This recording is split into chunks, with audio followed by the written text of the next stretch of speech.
I've never liked crowded stores. Even before the divorce, before the near robbery in that gas station parking lot, I was the type of man who kept his eyes on exits and checked my back when I walked through automatic doors.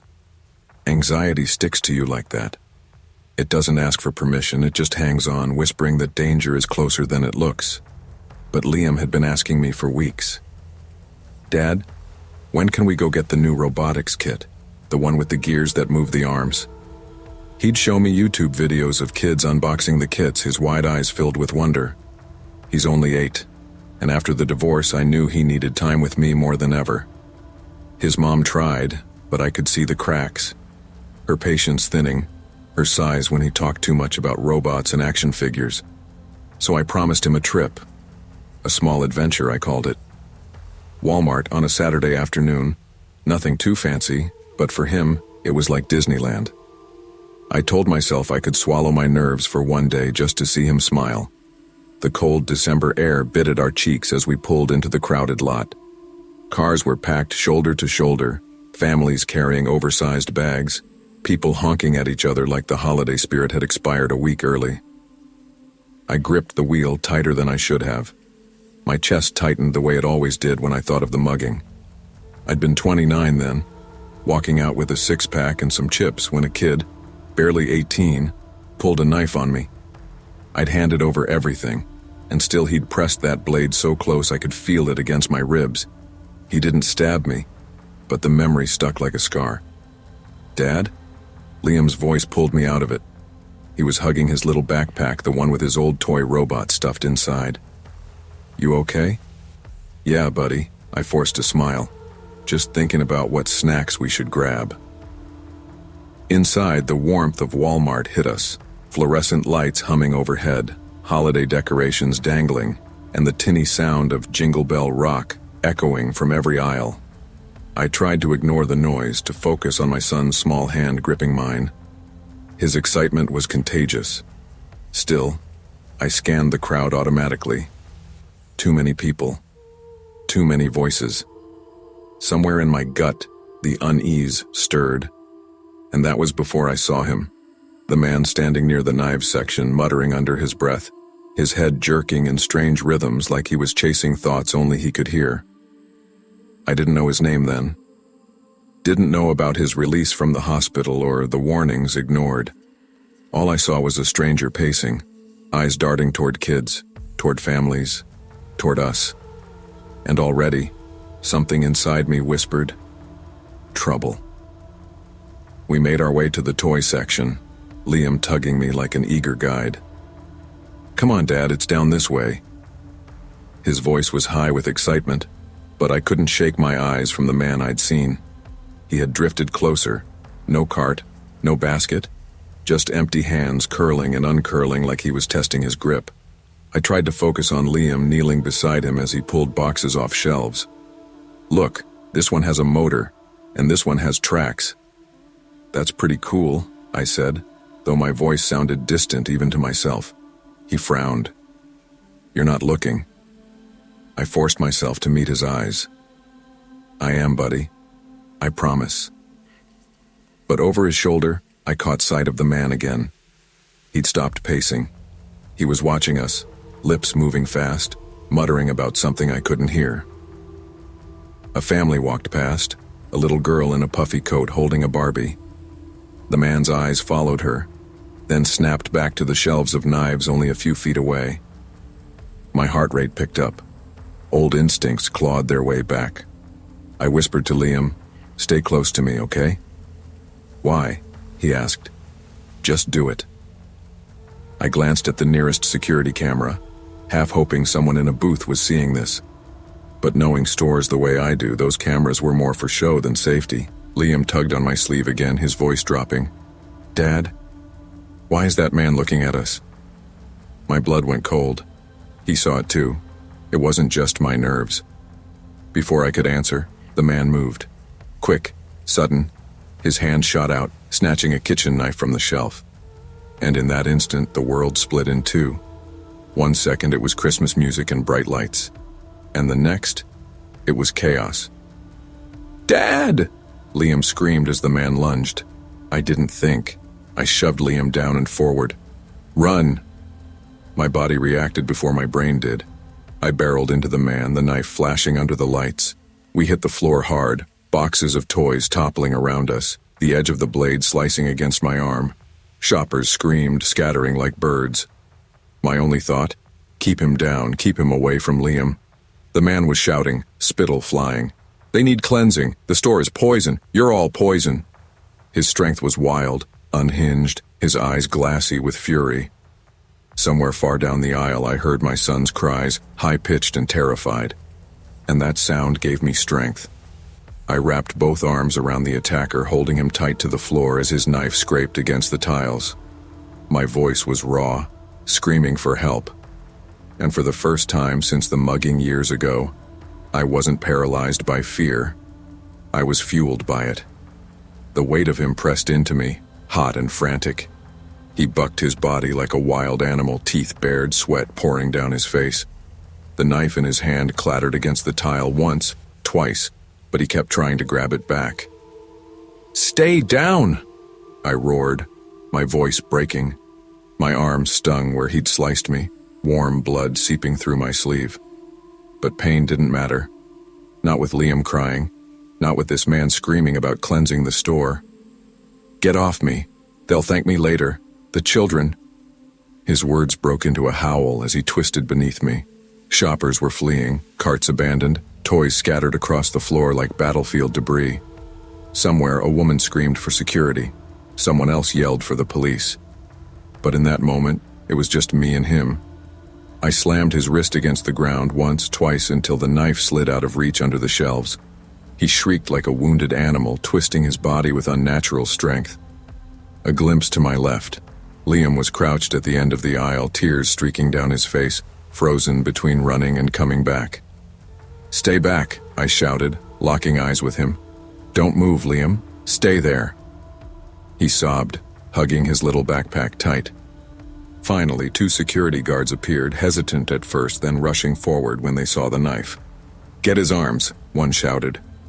Together we wrestled him down, my body shaking with adrenaline. His breath came in hot bursts against my cheek as he cursed us, spat at us, promised more to come. And then, like a dam breaking, sirens wailed outside. Police stormed in, officers barking orders, people pointing toward our aisle. Within minutes, they had him cuffed, dragged up off the floor, still screaming about cleansing. Blood stained his shirt, my arm, the tiles where we'd fought.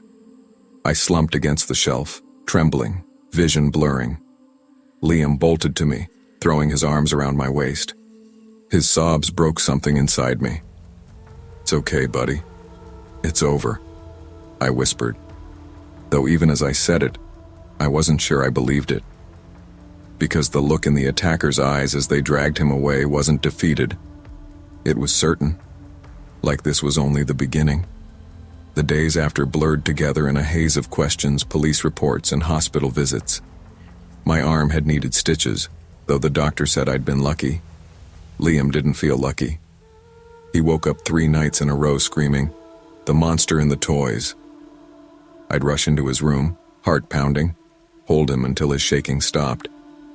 His little robot toy sat abandoned on his desk, untouched. Every time we passed a store, he squeezed my hand tighter. Once he begged me not to go inside at all. The police called me in for follow-ups. Marcus Vale, they told me. 27, recently discharged from a psychiatric hospital. Supposed to be under supervision, but somehow slipped through the cracks. They explained his delusions about corporations poisoning kids, about stores being evil temples. It didn't make me feel better. If anything, it made the world seem thinner, more fragile. Reporters tried to reach me too. I shut them down. I wasn't interested in being the headline, "Local dad saves son in Walmart attack." Because at night, when the lights were out and the house was quiet, I replayed it all. The lunge, the knife, the wild eyes. And each time my stomach turned with the same question. What if I hadn't been fast enough? 3 months later, I sat alone at the kitchen table, paperwork spread out, when the call came. It was a detective I barely remembered. His voice was grave. "Mr. Cole, you should know. Vale had more planned. We found notes in his apartment, maps of local stores, especially ones with toy aisles. Walmart was just first on the list. The floor seemed to tilt beneath me. My hand gripped the phone until my knuckles turned white. He said he chose Walmart because of the children, the detective added quietly. I thanked him numbly, hung up and sat there in silence. The hum of the fridge, the tick of the clock, it all felt too loud. Liam shuffled in, sleepy-eyed, his toy robot clutched under one arm. "Dad?" I forced a smile, pulling him into my lap. "Hey, buddy." He yawned, laying his head against my chest. "I don't like stores anymore." "Me neither," I admitted. And in that moment, I realized he wasn't wrong to be afraid. The world had cracks big enough for evil to slip through, and all we could do was hold on tighter, watch closer, never assume safety where it didn't exist. Evil doesn't always hide in dark alleys or distant shadows. Sometimes it stands beside you in a brightly lit aisle dressed like any other shopper. Fear doesn't mean weakness, it means awareness. And while we can't protect our children from every danger, we can prepare them, stand with them, and remind them that vigilance, compassion, and courage matter more than blind trust. The world is fragile, but so are we. That's why we must hold each other close, especially in the places we think are safe.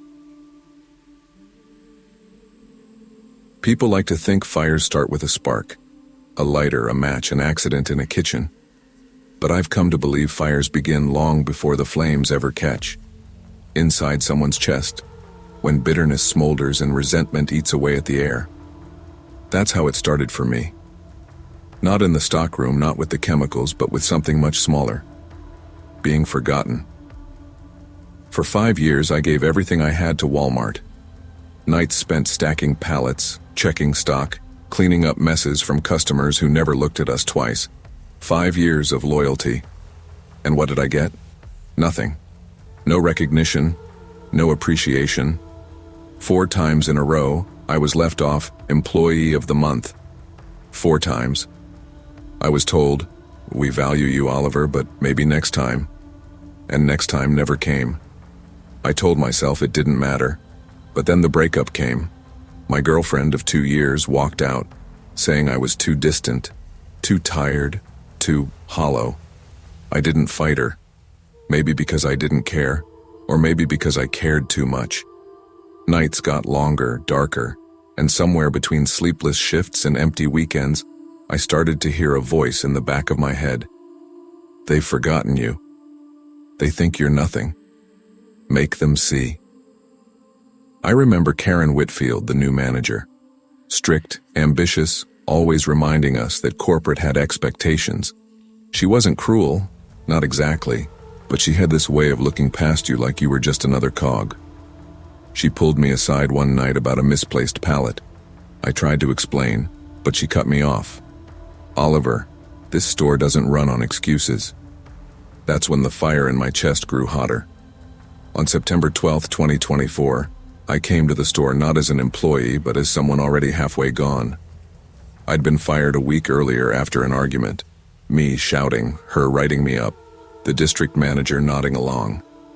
They told me I wasn't a fit for the environment. That evening I walked into Walmart like a shadow. Nobody noticed me at first. Shoppers moved around with carts full of groceries, kids tugging on their parents for toys, students grabbing snacks. Ordinary people, ordinary lives. But I wasn't ordinary anymore. I wandered the aisles with a box cutter in my pocket and a storm in my head. Every step, I told myself, they'll remember me. They'll all remember me. The store felt different that night. The hum of fluorescent lights buzzed louder than usual, flickering in the back aisles. The cafe up front had burned toast, the bitter smell drifting through the air, mixing with cleaning supplies and cheap plastic packaging. I paced near the fire exits in the stockroom. I'd been there so many nights before, breaking down boxes, sweating through long hours, invisible. Now I wasn't invisible. I was planning. My palms itched as I stacked pallets near the emergency doors. Nobody paid attention. They thought I was just another worker finishing up. A couple of employees nodded at me without question. It almost made me laugh. Karen walked by at one point, clipboard in hand. She frowned. "Oliver, I thought you weren't scheduled." I froze for a second, my throat tightening. "Just clearing a few things up." She gave me that manager look, suspicion mixed with exhaustion. But then she sighed, shook her head and moved on. That's what people always did with me. Move on, forget. Back in the stockroom, I pulled out the lighter I'd brought. My hands shook, not from fear but from anticipation. I whispered to myself, "They think they can forget me." The flame caught quick on cardboard, then spread to a box of rags. The smell turned sharp, acrid. My heart pounded as the smoke began to curl upward, thick and dark. And then, screams. The fire alarm shrieked overhead. Lights flashed red. Shoppers cried out in panic, carts clattering against shelves as people tried to find exits. But the exits I had stacked? Blocked. Families crowded near the doors, coughing in the rising smoke. Karen's voice cut through. "Stay calm. Move to the front." But calm was impossible. The fire had grown fast, licking up cleaning supplies, hissing as chemicals exploded in sparks. I stood near the stockroom door, watching it spread, watching panic bloom. My chest felt light, almost euphoric. "Now they see me," I muttered. The fire spread faster than anyone could have guessed. Aisle 9, where the cleaning products were stocked, turned into a wall of flames. The heat slammed against my face, sweat running down my neck. People coughed, stumbled, dragging children and shouting each other's names. A mother screamed, clutching her toddler to her chest. A group of students tried to push a pallet out of the way, coughing violently. Elderly shoppers leaned on their carts, their eyes wide with terror. And in the middle of it all, Karen. She was moving from aisle to aisle, her voice hoarse but steady. "This way, stay low, cover your mouths." I watched her, part of me angry she was still in control, another part strangely admiring her resolve. She wasn't abandoning them, she was trying to save them, even when I'd set it all ablaze. Someone grabbed my arm, a young man, maybe 20. "Help us move this." He pointed to the blocked exit. For a moment, instinct fought inside me. I could help. I could shift the pallets. But then the fire inside me whispered, "No, they'll forget again. Make them pay." I yanked my arm free, stepping back into the shadows. He stared at me like I was insane, then turned back to the others. The fire roared louder, the shelves groaning before one crashed down with a deafening clang. Shoppers shrieked as smoke poured thicker, choking the air. Through it all, I stood calm, whispering, "If I go, they all go." By the time the firefighters arrived, the store was an inferno. Sirens wailed outside, the glow of red and blue lights flashing through the haze. Smoke billowed out the front doors as people stumbled into the parking lot, coughing, some collapsing. Karen led the last group out, her face streaked with soot. She looked back once, her eyes locking with mine. I don't know what she saw, anger, madness, maybe both. I retreated into the storeroom, locking the door behind me. The smoke clawed at my lungs, the heat pressing down. My lighter was still in my hand. My shirt caught flame at the edge, searing my skin. Pain shot through me, but I didn't scream. Not yet. I sat down against the wall, pulling a crumpled receipt from my pocket. The pen in my hand shook as I scrawled the words, "If I go, they all go." I dropped the note, leaned back, and let the flames climb higher. But fate, or maybe punishment, had other plans. Firefighters broke through, dragged me out. My skin blistered, the world spinning in flashes of light and heat. I didn't die. Not yet. They tell me I'll carry these burns forever. My arms, my chest, my face, they're maps of what I tried to do. Every day I wake up in a hospital bed, machines beeping, nurses avoiding my eyes. The police come often. They call me criminal, arsonist, monster. Maybe they're right. But in my mind, I wasn't trying to be a monster. I was trying to be remembered. Karen survived. So did most of the shoppers. A few were hospitalized, but they lived. That should give me relief. But it doesn't. The detectives showed me photos of the store afterward. Blackened aisles, melted shelves, toys turned to ash. A place I once worked for 5 years, reduced to ruins in one night. My legacy, if you could call it that. People whisper about me now. Families won't shop there anymore. Kids wake up from nightmares. Employees work under new security. They'll never forget Oliver Grant. I can't escape the truth. The only thing I gave them to remember me by was fear. Bitterness left to fester becomes fuel, and anger left unchecked becomes fire.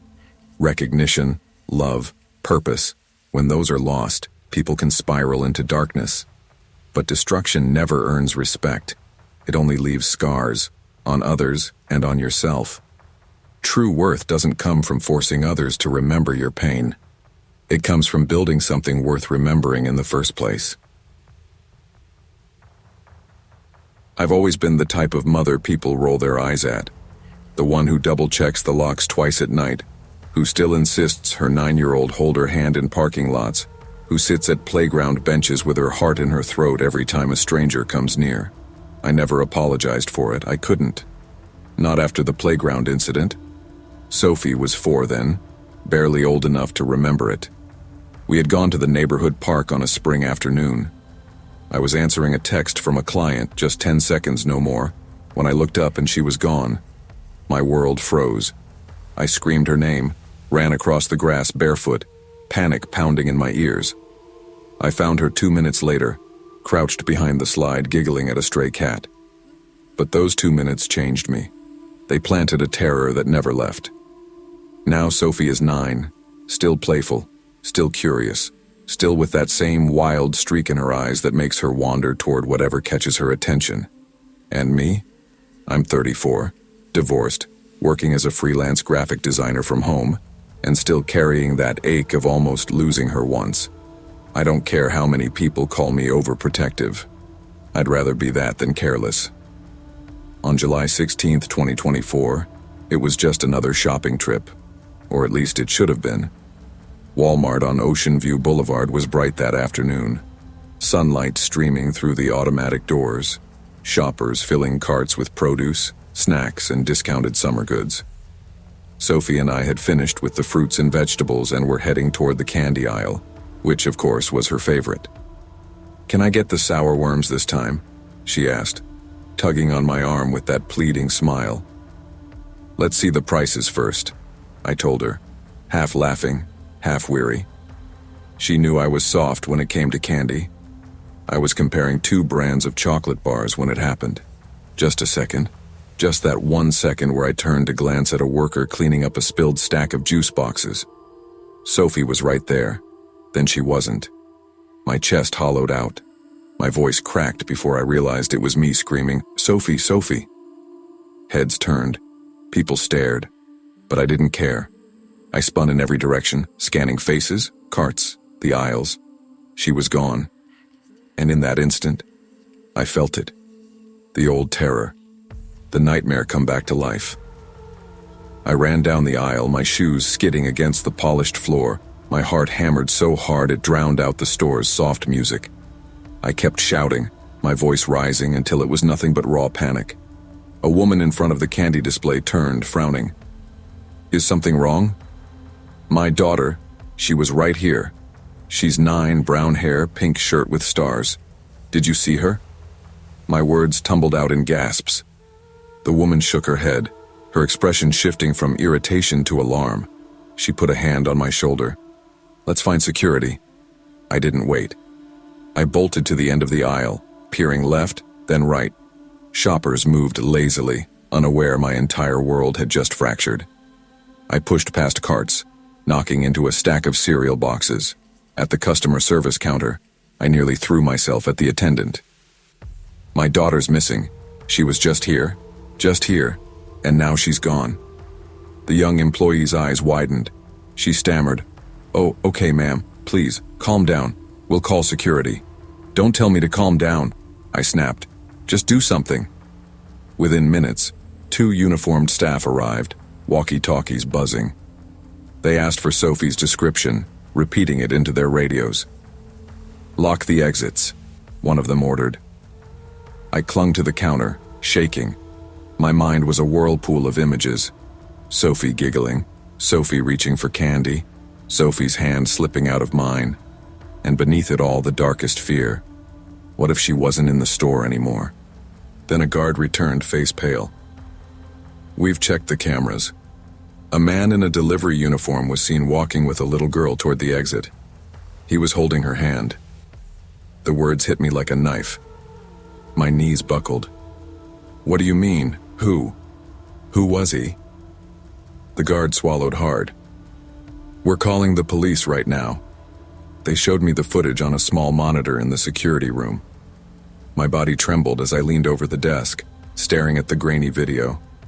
There she was, my Sophie, walking beside a man in his mid-40s, his hair cropped short, his face calm. He wore a delivery uniform, navy blue with patches on the sleeves.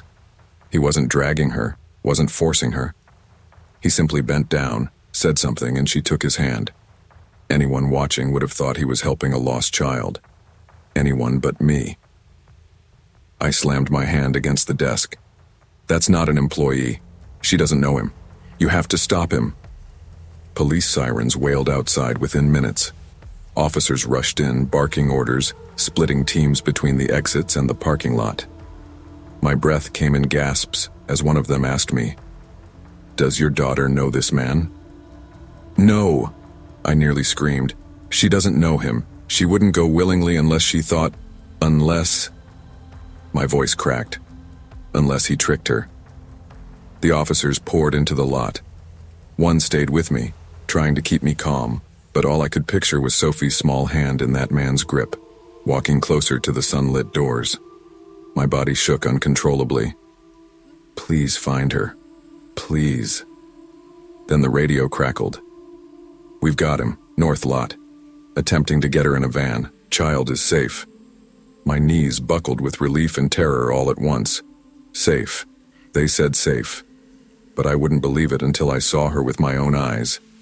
I ran outside, barely able to breathe. The parking lot was a sea of flashing lights, police cars, and stunned shoppers frozen in place. My eyes darted wildly until I saw her. Sophie. An officer was kneeling beside her, holding her gently as she clung to his sleeve, sobbing. Her cheeks were streaked with tears, but she was alive, unharmed. I screamed her name and sprinted, scooping her into my arms. "Mom!" she cried, her small body shaking. "He said you sent him. He said you told him to take me to the car." My chest caved in. The man had lied, tricked her, used the trust children instinctively gave to adults. I looked past her and saw him. Henry Collins. His hands were cuffed behind his back, his eyes darting in rage as 2 officers shoved him toward a cruiser. He shouted incoherently, spitting curses. I wanted to claw at him, to scream, to demand why. But all I could do was hold Sophie tighter. The officer beside us said quietly, "He's a convicted predator. Shouldn't have been anywhere near this store. You and your daughter were very lucky." Lucky. The word stung. Because luck meant it could have gone the other way. In the weeks that followed, life didn't return to normal. It couldn't. Sophie slept in my bed, waking up crying some nights, whispering, "Don't let him come back." I stroked her hair and promised over and over that she was safe, even when I wasn't sure I believed it myself. Every shopping trip became a battle. My eyes scanned every face, every uniform, every aisle. I clutched Sophie's hand so tightly she sometimes winced, but I couldn't let go. Then came the worst revelation. Police told me Collins had been seen loitering around Walmart for weeks, studying the layout, noting busy hours, and planning his move. He wasn't just opportunistic. He was calculated. He had chosen this day, this time, my daughter. That truth buried itself inside me like a stone. Evil wasn't always loud. Sometimes it dressed in uniforms, smiled politely, and waited for the perfect moment. Months passed, but I never stopped hearing the echo of that day. Sophie laughed again eventually, but there was always a trace of hesitation in crowded aisles. And me? I became something harder, sharper, not just protective, but vigilant, because I knew now monsters didn't hide under beds. They walked among us, unnoticed. Evil often wears ordinary faces, slipping into our lives when we least expect it. As parents, as communities, we cannot afford complacency. Caution is not paranoia when it saves a life. 1 second of inattention can change everything. Protecting our children means never forgetting that danger can hide in plain sight, and that vigilance, though exhausting, is the truest form of love. Crowds have always unsettled me. Not in the normal, socially anxious kind of way, but in a quieter, gnawing sense. Since childhood, I've had this irrational fear of losing myself in a sea of people, like some faceless tide could pull me under and no one would notice. My mom used to call it your lost people thing. Whenever I was little and clutched her hand too tightly at malls or fairs, she'd say, "Relax, Michael, you're not going to disappear." But I never believed her.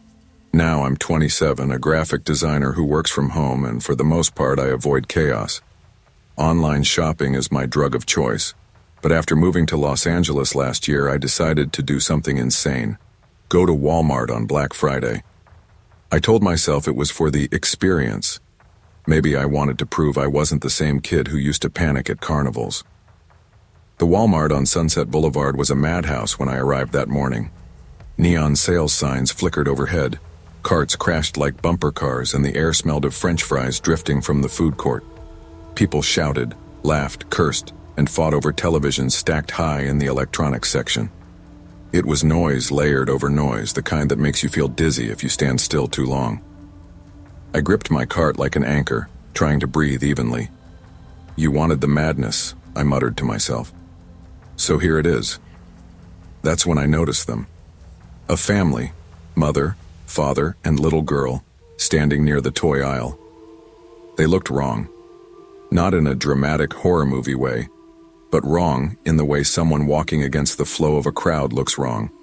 Their movements were off. The father, tall and gaunt, pushed an empty shopping basket as if it weighed 100 pounds. The mother clutched the girl's hand, every step slow and deliberate, like she was wading through invisible water. The girl, maybe 6 years old, didn't even glance at the flashing sales signs or shelves stacked with dolls and Legos.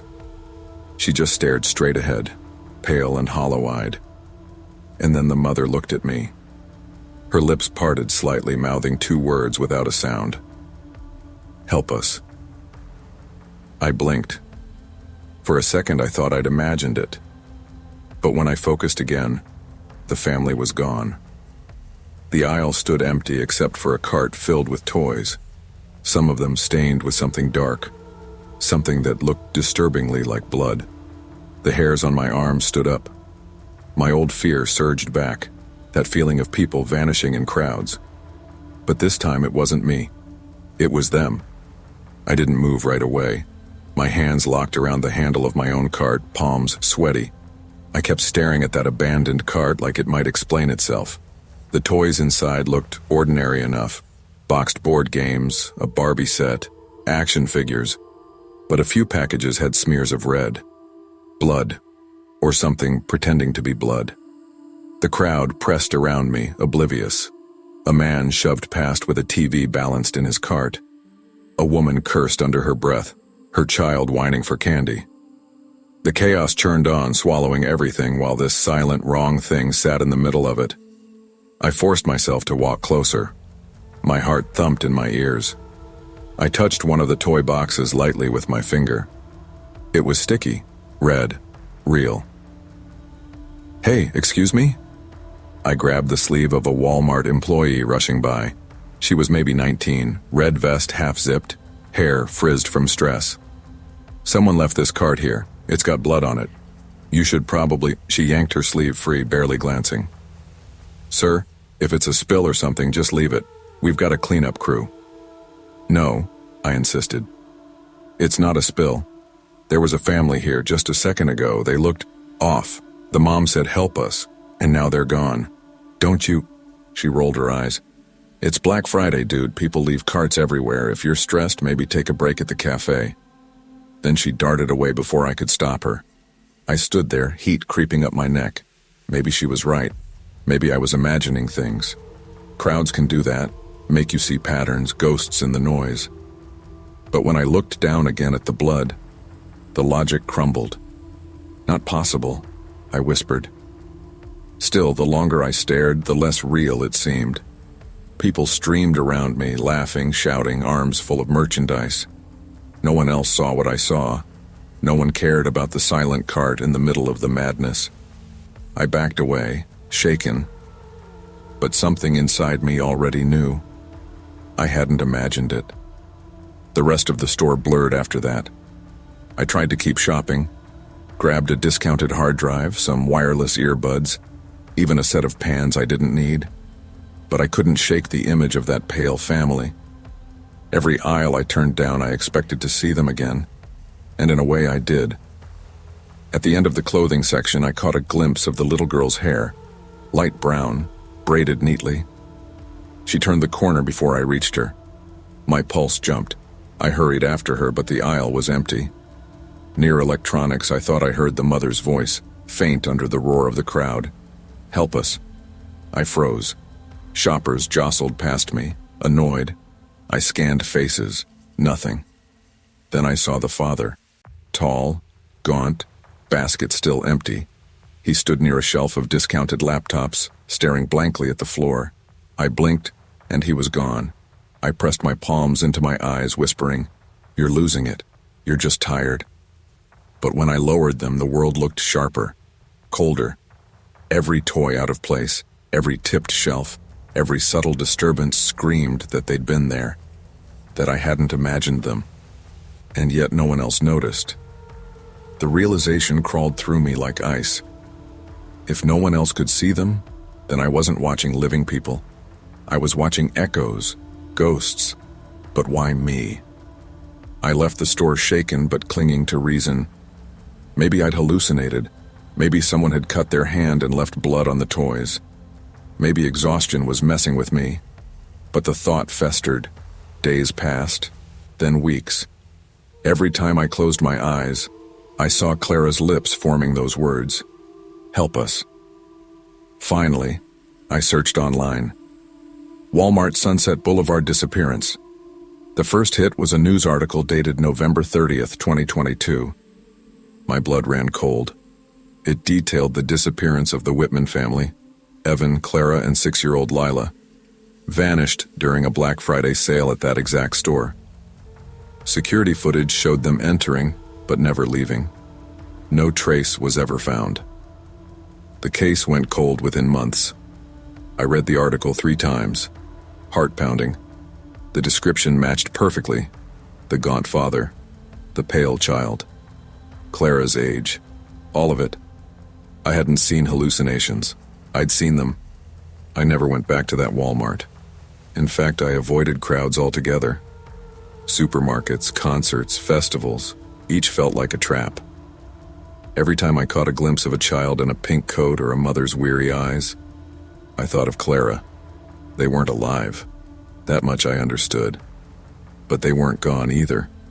They were stuck, trapped in a loop of fear and desperation, invisible to the living except in rare moments. Why me? Maybe because I'd always feared vanishing in crowds.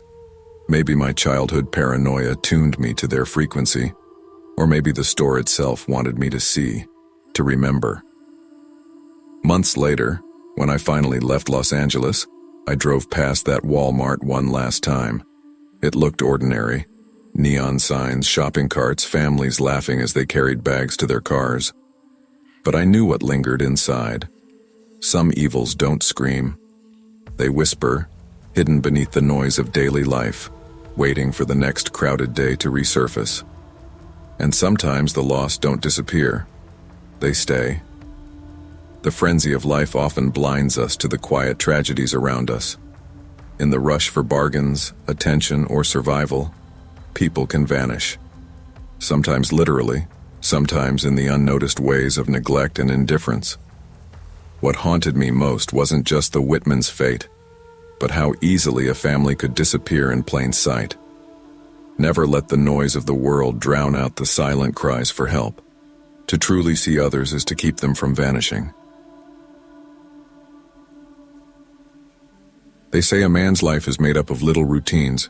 Wake up, drink coffee, go to work, come home, go to bed. Do that long enough and people start to think they know you. My co-workers at Walmart would have sworn I was steady as they come. Good old Greg, they called me. I showed up early, stayed late if asked, never complained about stocking shelves or cleaning up after customers who left soda spills in aisle 12. I wasn't the kind of guy to raise his voice, much less his hand. But a man can only carry silence for so long before it breaks him. I'd been married almost 10 years when I started noticing things that didn't add up. My wife came home late more often, said she was stuck at the office or out with friends. She smiled less at me, more at her phone. There were nights she slipped into the shower right when she got home, like she wanted to wash the day off before I could even hug her. At first I brushed it off. Maybe she was stressed, maybe I was being paranoid. But then came the nights she didn't come home at all. I tried to confront her once. I asked if there was someone else, and she laughed. Not a warm laugh, the kind that cuts you down, makes you feel small for even asking. That laugh stayed in my head. I'd be stacking detergent bottles at work, and I'd hear it echoing in the buzzing lights above me. That's when I started watching. Not her, him. Simon Carter, my manager, 45, sharp dresser, always had an answer ready. Married too, though you wouldn't know it from the way he talked about long nights at the store. I saw him glance at his phone and smirk.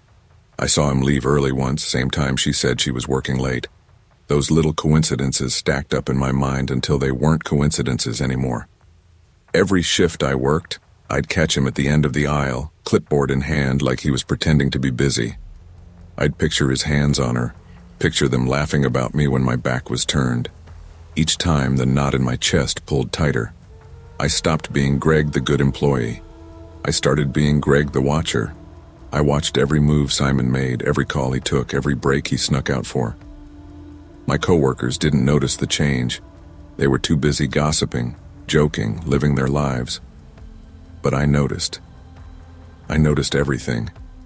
I told myself I wasn't the kind of man who made scenes, but there are limits. Everybody's got one. Mine came on Tuesday, March 5th, 2025. It was almost 11 at night, the store mostly empty. A few of the night crew were restocking chips and soda in grocery. The hum of the refrigerators was the loudest sound in the place. I was in aisle 7 stacking soup cans when I saw him, Simon, headed for the break room. Just him and that damn clipboard. I gripped the handle of the bat I'd hidden in the stockroom weeks earlier. Told myself it was for protection in case some drunk wandered in. But deep down, I knew. I'd been waiting for this night. I muttered under my breath as I followed him. Payback. Justice. He won't laugh anymore. He didn't even notice me slip through the break room door behind him. That was his mistake. The break room smelled like burnt coffee and greasy burritos. The vending machines hummed. Candy bars lined up behind the glass like little witnesses. Simon was bent over the counter, scribbling on his clipboard. "Simon," I said. He turned, surprised. "Greg, you need something?" I closed the door behind me. The bat hung loose at my side, hidden for now. "You think I don't notice?" I asked. My voice sounded strange, steady, but hollow, like it belonged to someone else. "Notice what?" His brow furrowed. "My wife," I snapped. "The late nights, the looks, the laughs, you think I don't see it? You've been screwing her behind my back." He blinked, stunned. Then he laughed. Not cruel, just shocked. But that sound, God, that sound, it was the same laugh my wife gave me when I asked her the truth. "Greg," he said, holding his hands up, "you've got this wrong. I swear, man, it's not me. I've never even talked to her outside of work." "Don't lie to me," I shouted. My chest burned hot, my head buzzing like the lights overhead. I swung. The first hit caught his shoulder. The clipboard clattered to the floor, papers scattering. He stumbled back, eyes wide. "Jesus, Greg, stop!" But I couldn't. The second swing cracked against his head. He dropped, blood smearing down the vending machine glass. Gasps echoed outside the door. Someone had heard.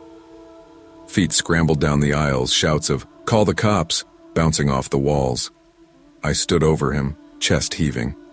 My hands trembled, but not from fear, from release. It was like the storm inside me had finally broken. I pulled out a cigarette, lit it with steady hands, and took a drag. The smoke curled lazy in the humming light. When I exhaled, the store wasn't the same anymore. The door burst open and two of the night crew froze in the doorway. One gasped, hand over her mouth. The other backed away, shouting, "Call an ambulance!" Simon groaned, tried to move but collapsed again.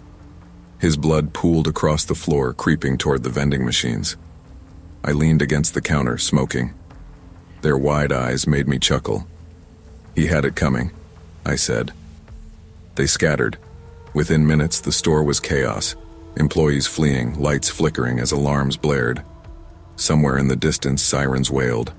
I didn't run. I didn't hide. I just sat in the break room, bat across my lap, staring at the mess I'd made. My co-workers' voices rang in my ears, shrill with panic. Greg lost it. Greg's gone crazy. But in my mind, I was calm. Calm like I hadn't been in months. When the cops stormed in, guns drawn, I didn't resist.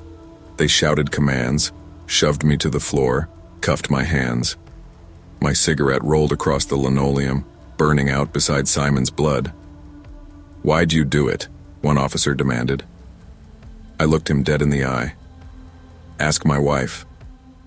At the station, they grilled me for hours. What happened? Why'd you do it? Was it planned? I told them the truth, or what I thought was the truth.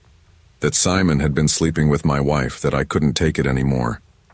But the detective shook his head. "Greg, Simon Carter's got nothing to do with this. He's been under our eye for months. Gambling debts, sure, but no affair. You've been looking in the wrong direction." I frowned. "What the hell are you talking about?" He slid a folder across the table. Inside were photos, grainy surveillance shots, text message records. My wife. My brother. I stared at the pictures until the room tilted. My own brother. Not Simon. All this time I'd been chasing the wrong man, feeding my anger with the wrong face. The detective's voice was distant. "You let your suspicion blind you, Greg. And now a man's fighting for his life because of it." My stomach dropped. I wanted to scream, to tear the walls down. But all I could do was laugh, broken and hollow. I'd destroyed everything for nothing. They put me in a cell. Cold concrete, steel bars.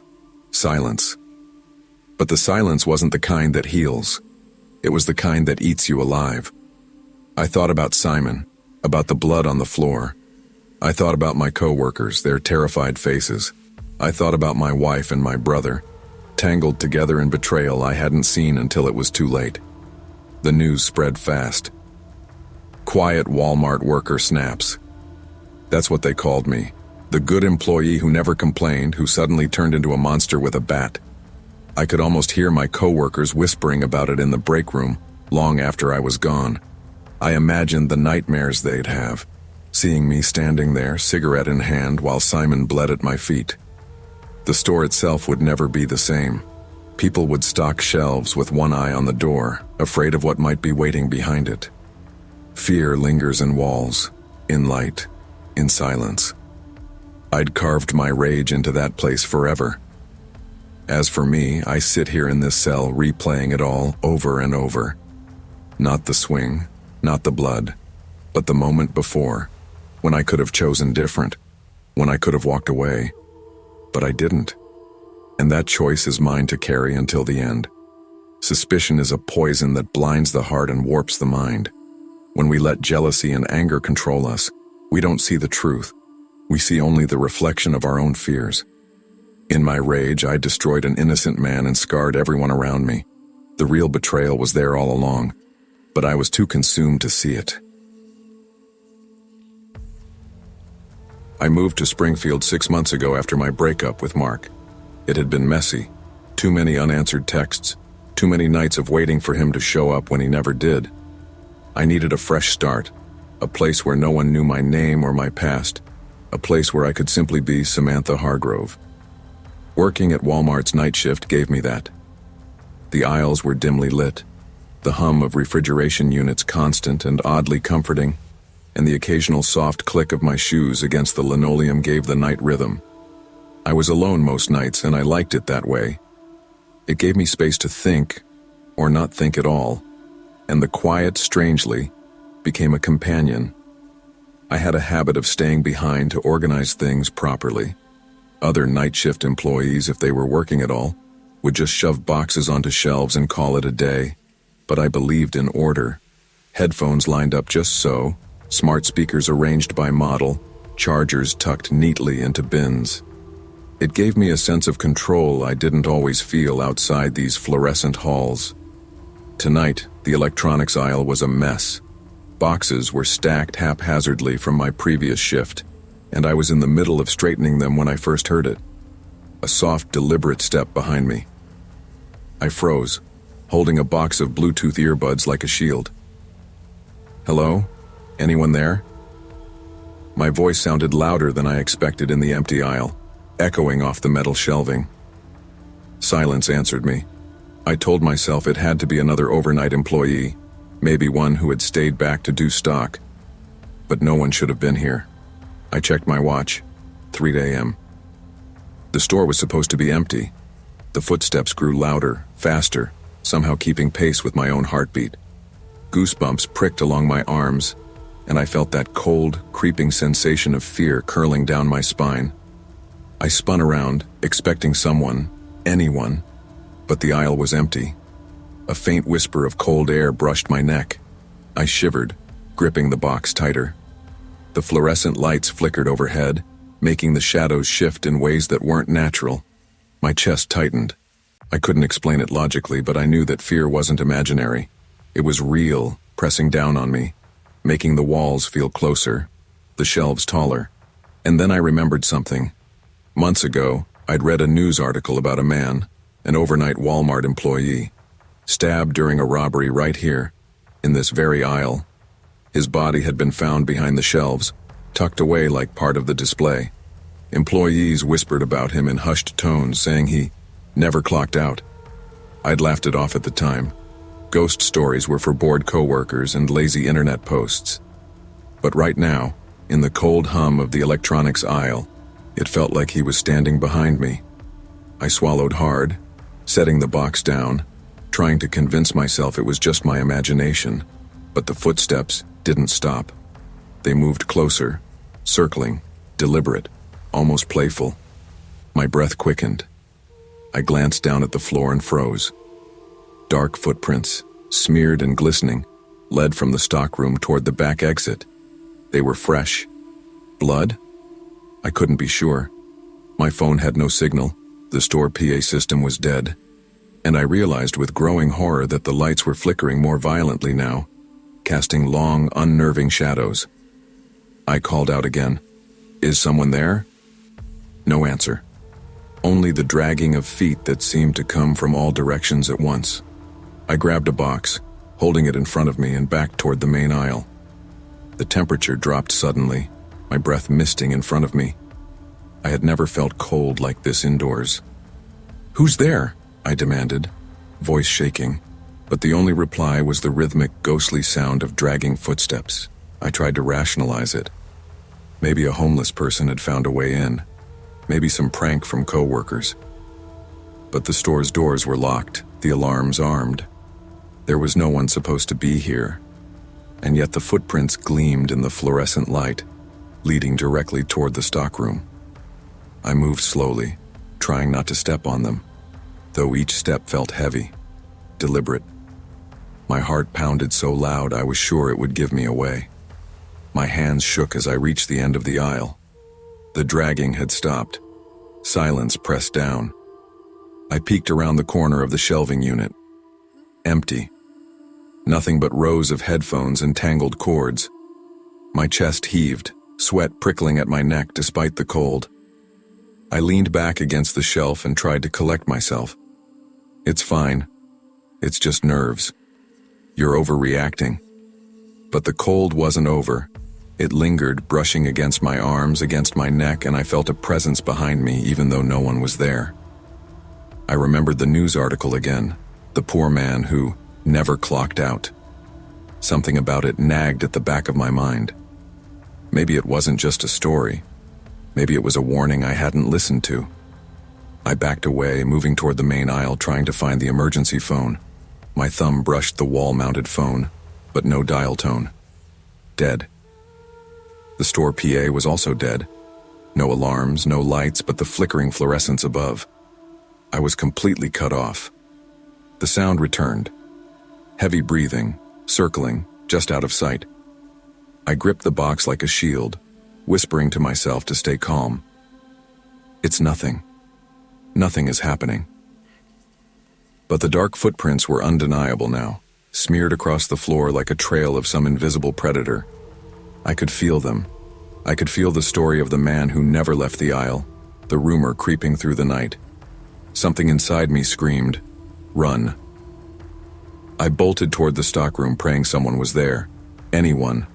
The heavy breathing followed, always a step behind, just out of reach, just out of sight. When I reached the stockroom, it was empty. Nothing. No one. The cameras were blank, completely blank, as if the aisle had never existed. I staggered back, hands trembling, unable to comprehend it. The only evidence left was the trail of bloodied footprints, leading nowhere. I leaned against the cold metal of the stockroom door, panting, trying to calm my racing heart. I replayed the footsteps in my mind, the cold brushing my neck, the dragging sound that had no source. I remembered the rumors from veteran employees, the man who never clocked out, the shift that ended too soon, the aisle that trapped him in a loop. At the time, I'd thought it was just storytelling, but standing here, surrounded by faintly glistening footprints and blank security footage, it felt real, terrifyingly real. I tried to rationalize it. Hypothermia? My mind playing tricks? But no explanation fit. No rational answer could explain the cold, the movement I felt, the intangible presence that seemed to stalk me. My phone still had no signal. I shouted for help, my voice bouncing off the empty aisles, but no one answered. Only the hum of refrigerators and the flicker of fluorescent lights responded. I walked slowly down the aisle again, tracing the footprints with my eyes.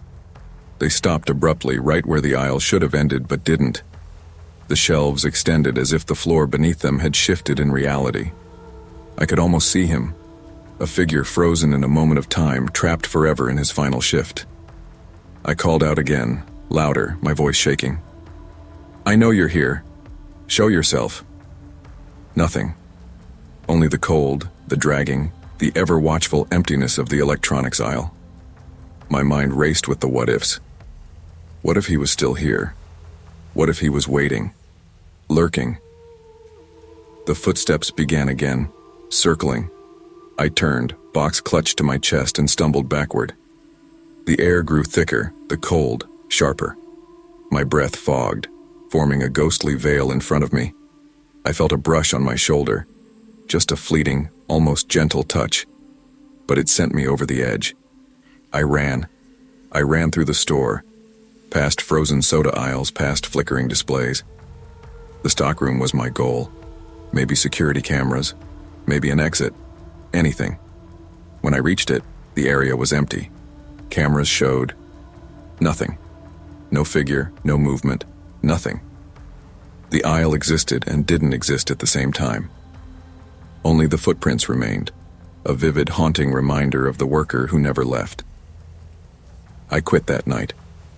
I left my jacket, my personal items, everything behind. I refused the promotion they offered later. I couldn't go back to a place that held a presence I could not explain, a cold that touched me even in the warmth of daylight. Friends teased me for overreacting, for letting fear control me. But they weren't there in the aisle. They didn't feel the cold brush along their neck, the whispers that didn't exist, the footsteps that had no owner. Sometimes I dream of it. The dark footprints, the dragging sound, the aisle that never ended. I tell myself it was imagination, that it was just the stress, the isolation, the long hours. But deep down, I know some things are real, even if you can't see them. Some things are trapped in the loops of their own tragedy. And we are lucky, sometimes, to witness them at all. I will never return. And I will never forget. Some things can't be explained or controlled. Fear is real, but so is caution. We may laugh at ghost stories or dismiss warnings as superstition, but sometimes respecting the unknown and the limits of our own understanding can save us from harm. Curiosity without caution can lead us into spaces where time, reality, and safety no longer operate as expected. I guess I should start with the part where we decided to do something stupid. My name's Ryan, I'm 17, and I've always been the one pushing the limits. Being suspended from school for that reckless prank last month didn't slow me down. It just made me hungrier for attention. My friends Taylor, Marcus, and Zoe were always tagging along, and I knew Zoe would be filming anything for likes. It was Friday night, 11:30 p.m., and the Walmart on West 7th Street was practically empty. A light rain slicked the parking lot, making it glisten under the flickering streetlights. Most of the store was dark, but the snack and electronics aisles still hummed with fluorescent lights and the faint whirring of security cameras. It felt like the perfect backdrop for our biggest prank yet. We had masks and fake guns. I held my own tightly in my hand, feeling the weight and pretending it was real. Taylor and Marcus had theirs, and Zoe's camera was ready to catch everything. "Remember," I whispered, crouched behind the shopping carts. "It's just a joke. No one gets hurt. Just scream, wave the guns, get it on camera, and leave." Zoe nodded, adjusting the angle on her phone. Marcus smirked nervously. Taylor kept glancing at the empty aisles, biting her lip. I felt that adrenaline buzz, the thrill, the chance to prove ourselves. We pushed open the automatic doors and slipped in. My heart thumped in my chest, echoing in the empty store. The aisles smelled like floor cleaner and stale popcorn. I motioned to Marcus, and he spun his fake gun with a nervous grin. Zoe whispered, "This is gonna blow up online," as she followed us. We stormed into the electronics aisle, yelling as loud as we could. "Everyone on the ground," I shouted, waving my gun. My mask made my voice sound lower, rougher. Zoe whispered commentary, giggling behind the camera. I didn't notice the man until I heard the real voice. "Drop your weapons." My stomach dropped. I turned and saw a man standing near the headphones display, gun drawn, eyes locked on us. Officer Harris. Real gun. Real authority. And in that instant, chaos exploded. "Hands in the air now," he barked. Marcus froze. Taylor's knees buckled. Zoe let out a sharp scream, fumbling to hold the camera steady. "It's just a joke. It's fake. We're filming," I shouted, pulling off my mask, trying to show him we weren't dangerous. But my words sounded hollow, even to my ears. Taylor was shaking violently. "Please, don't shoot," Zoe screamed again. "Marcus, don't move." The officer didn't flinch.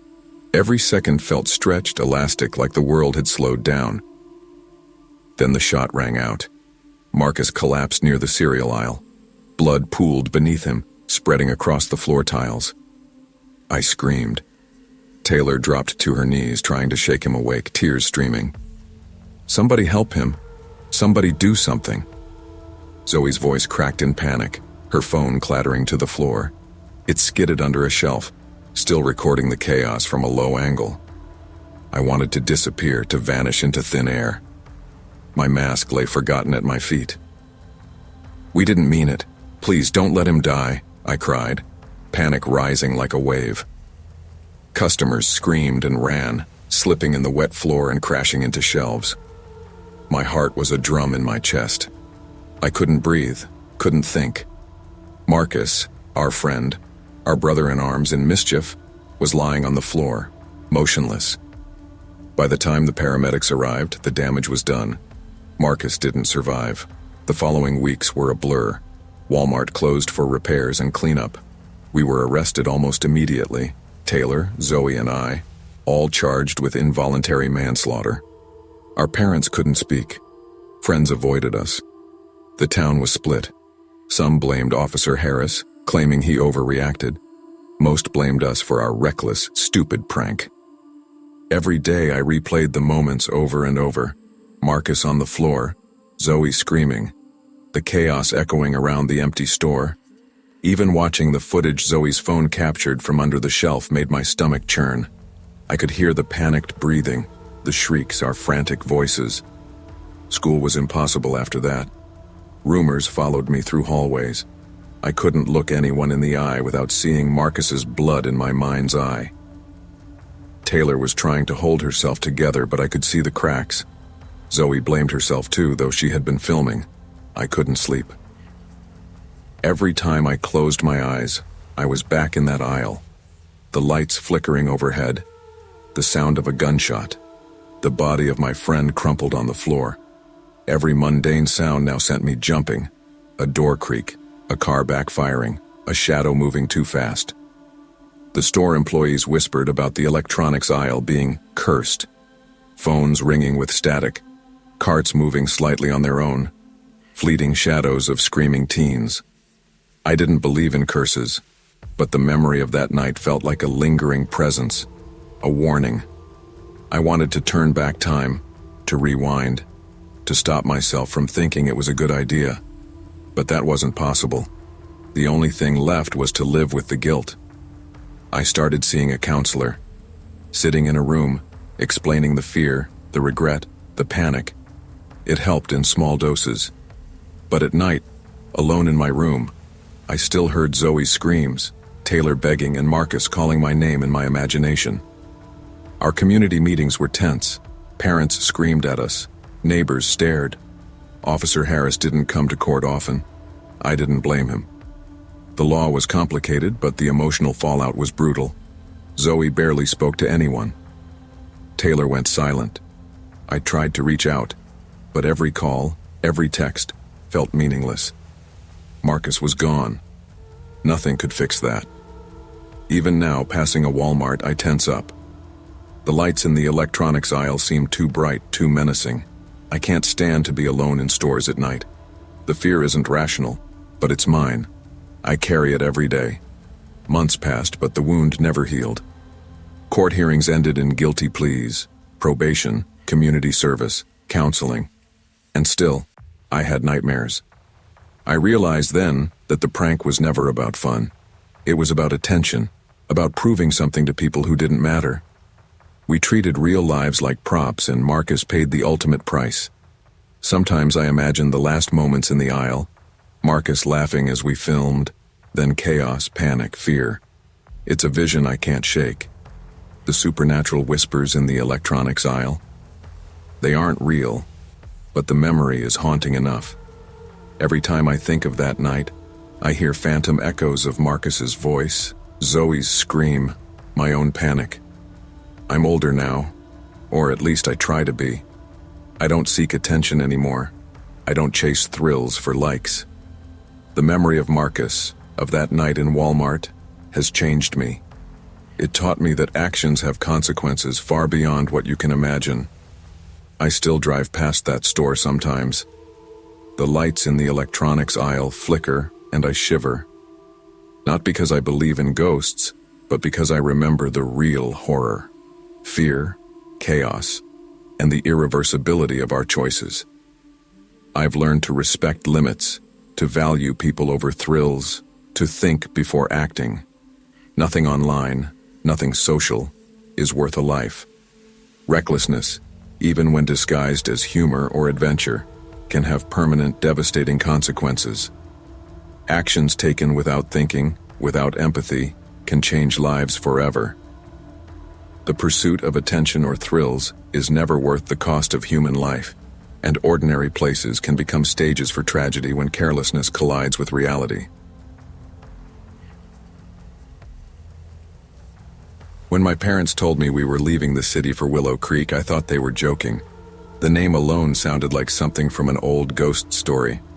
But it was real. A small, forested town in Washington with a single main street, 2 diners, and a library that smelled of cedar.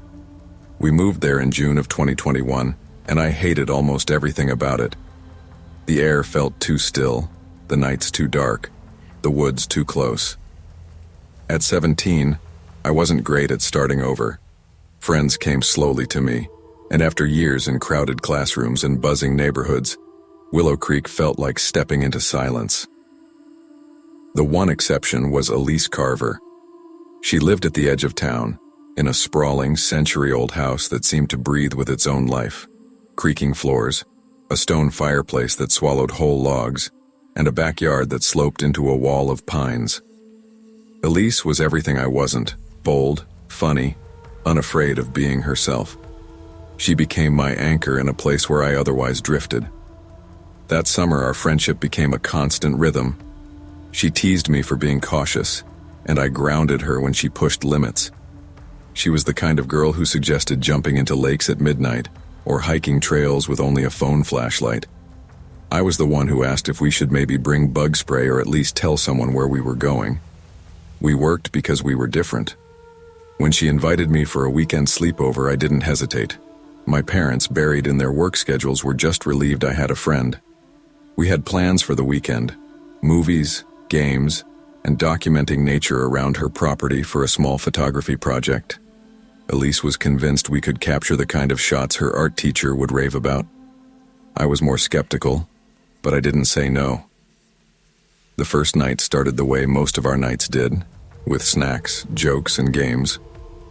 We settled in the attic, surrounded by boxes of old board games, forgotten photo albums, and trunks that smelled faintly of mothballs. The windows overlooked the forest, black silhouettes of trees pressing against the horizon. Elise made it feel like an adventure rather than something ominous. Around 10:30 p.m., she suggested we go for a short walk along a narrow trail at the edge of her yard. My stomach sank, but her enthusiasm was contagious. She pulled me out the door with 2 flashlights and a grin. The air was heavy with the scent of pine and damp earth. Fireflies blinked lazily among the ferns, and the crunch of our shoes against the trail felt too loud. My instincts told me it was too dark, too late, but Elise was glowing with excitement. She pointed out trees like landmarks, describing where the trail eventually opened into a meadow. That was when I heard it, the rustling in the underbrush. At first I thought it was a deer, but the low growl that followed wasn't like any animal I recognized. I froze, clutching my flashlight tighter. "Relax," Elise whispered, grinning. "It's probably a raccoon." I tried to laugh, but the sound stuck in my throat. My flashlight beam jittered over the trees, catching only shadows. Then came the snapping of a branch, loud, deliberate. Elise flinched this time. We both swung our beams toward the sound, but the woods stared back in silence. Just as I exhaled, I saw it, a faint glint in the distance, like light bouncing off glass or metal.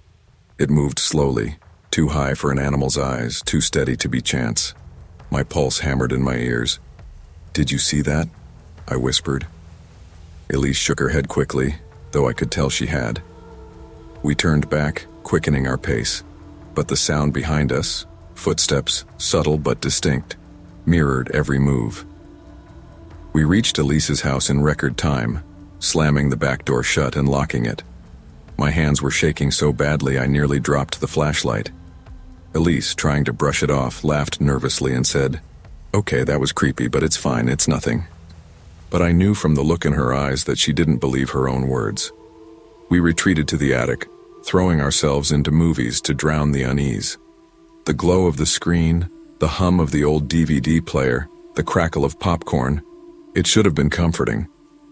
But I couldn't shake the feeling of being watched. Every creak of the house made me flinch. Around 1:30 a.m., I heard it, a soft tapping at the window. At first I thought it was branches shifting in the wind, but the rhythm was too precise, too intentional. Tap. Pause. Tap, tap. "Elise," I whispered, nudging her. She frowned, hitting pause on the movie. The room fell into silence, and the tapping came again. We both turned toward the window. Nothing but blackness pressed against the glass.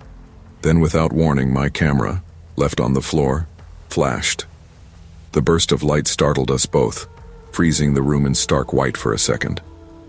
The camera had been off, its battery nearly dead. Yet the flash repeated, again and again, as if triggered from outside. My skin prickled. "I think someone's out there," I whispered. Elise's bravado faltered. She chewed her lip, her gaze flicking to the attic door. "It's probably, I don't know, a reflection?" But neither of us believed that. The tapping grew louder, more deliberate. And with each burst of the camera, shadows seemed to stretch unnaturally across the attic walls. My chest tightened as though the air itself had grown heavy. We huddled together on the floor, listening to the sounds of the house, the ticking of pipes, the groan of wood, and beneath it all, the faint impression of movement outside. I wanted to call my parents, the police, anyone, but the thought of explaining what was happening froze me. We had no proof, just shadows and sounds, and a fear I couldn't name. "Maybe it's a prank," Elise whispered, though her voice wavered. But deep down I knew this wasn't a prank. Someone, or something, was playing a game with us. By 3 a.m, we were no longer pretending to be calm. The tapping had spread, echoing along different windows of the house, moving like footsteps circling the property. Then came the sound I'll never forget. The creak of stairs. Not outside. Inside. "Elise," I hissed, gripping her arm. We stared at the attic door as the sound drew closer. Step by step, slow, deliberate, weighted. I grabbed my flashlight, hand slick with sweat. When the sound reached the top, I flicked it on and aimed at the doorway. For a split second I caught a glimpse. A tall figure, pale, draped in a ragged jacket. It moved past the corner of the stairwell and vanished into shadow. Elise gasped, her hand flying to her mouth. "Did you see that?" I nodded, heart slamming against my ribs. We didn't wait. We bolted down the stairs, tripping over each other in panic.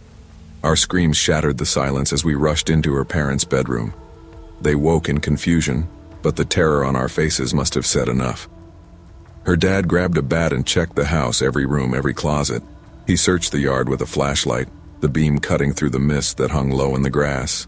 Nothing. No footprints. No intruder. No explanation. Her parents tried to soothe us, insisting it must have been our imaginations, the house settling, the woods playing tricks. But I knew what I'd seen. Elise knew too. That night, I didn't sleep at all. The next morning, sunlight seemed to wash away some of the fear, but unease clung to me. Over breakfast, Elise's mom joked about horror movies and teenage imaginations, but Elise and I shared a look that said neither of us believed it. When we reviewed the photos on my camera, the truth hit harder than any words. The pictures weren't of us. They weren't random shots of the attic. They were of the figure. Frame by frame, it appeared closer. At first in the corner, a blurred shape. Then clearer, pale features, a shadowed face. And finally, too close, the figure inside the attic standing over us as we huddled on the floor. I dropped the camera, bile rising in my throat. Elise whispered, "How is that possible?" We didn't see anyone come in. Her hands shook as she scrolled through the sequence again. There was no mistaking it. Someone had been in the attic with us. We begged her parents to call the police. They humored us but didn't push hard. Without evidence beyond eerie photos, there wasn't much to investigate. Still, an officer came by, took a report, and promised to patrol the area. That afternoon, Elise's dad checked the locks, the windows, even the attic crawl spaces. Everything was secure. Too secure. And yet, the memory of that figure lingered. That night, I begged Elise not to stay in the attic again. We slept on the living room couch, lights blazing, but neither of us found rest. Every sound made us flinch. Every shadow seemed alive. I counted down the hours until daylight. wishing desperately to be anywhere but that house. Weeks later, life in Willow Creek returned to its sleepy rhythm, at least on the surface. Elise and I never went back into the woods at night. We stopped bringing up the figure, the photos, the sounds. But silence doesn't erase memory. One afternoon, while helping Elise's mom sort through boxes in the attic, I found a stack of old newspapers. Buried among them was an article that froze me in place. It was about the house, about the previous owner, a man who had vanished without a trace years ago. Last seen walking into the forest. His body was never recovered. The photo in the article was faded but familiar. A tall man in a worn jacket, pale eyes staring at the camera. I shoved the paper back into the box, my skin crawling. We never talked about it. Not directly, but from then on, Elise kept her windows locked, and I stopped walking home after dark. The woods around Willow Creek still whispered when the wind shifted, and I knew, deep down, that what we saw that night had never really left. Curiosity can push us into places where fear becomes more than imagination. That night in Willow Creek taught me that safety is fragile, and trust in instincts matters more than bravado. Shadows and sounds may be easy to dismiss, but sometimes the danger we sense is real. Listen to the unease, respect the warnings, and never ignore the voice inside that whispers when something isn't right. I never thought a simple trip to the pharmacy could change the way I saw the world. I've been working at Walmart for almost 3 years now, long enough to know the rhythm of the place, long enough to recognize that some people walk through these doors carrying more than just shopping lists. That night started like any other Tuesday, except it wasn't Tuesday in the usual sense. Outside, the sky was bruised with storm clouds, and rain had started drumming against the roof, splashing over the asphalt parking lot in irregular, impatient bursts. I remember thinking how ordinary it all felt. Inside, the store was crowded, families pushing overloaded carts, couples arguing over cereal brands, kids dragging backpacks through aisles, the usual hum of fluorescent lights and scanners. But beneath it, I could feel tension, thick, heavy, as if the storm outside had seeped through the walls. I was stocking allergy medicine in aisle 16 when I saw him. Mark Donovan, a guy from the construction crews that had been doing renovations at a nearby store, storming in with a face like someone had lit a fire in his chest. And he wasn't alone. Dragging behind him was Claire, his wife. "Mark, please, calm down," she pleaded, her voice trembling, almost drowned by the chatter and beeping around us. But Mark's eyes were wild, scanning the pharmacy shelves like he was hunting, and then they locked on her. "You think I'm stupid?" he shouted, echo bouncing off the tile floors. Customers froze mid-step, carts abandoned, mouths open. The fluorescent light seemed harsher in that moment, their buzz more insistent. I knew them both, at least by sight. Mark always had that restless energy about him, the kind that made him good at construction, but not so great at patience.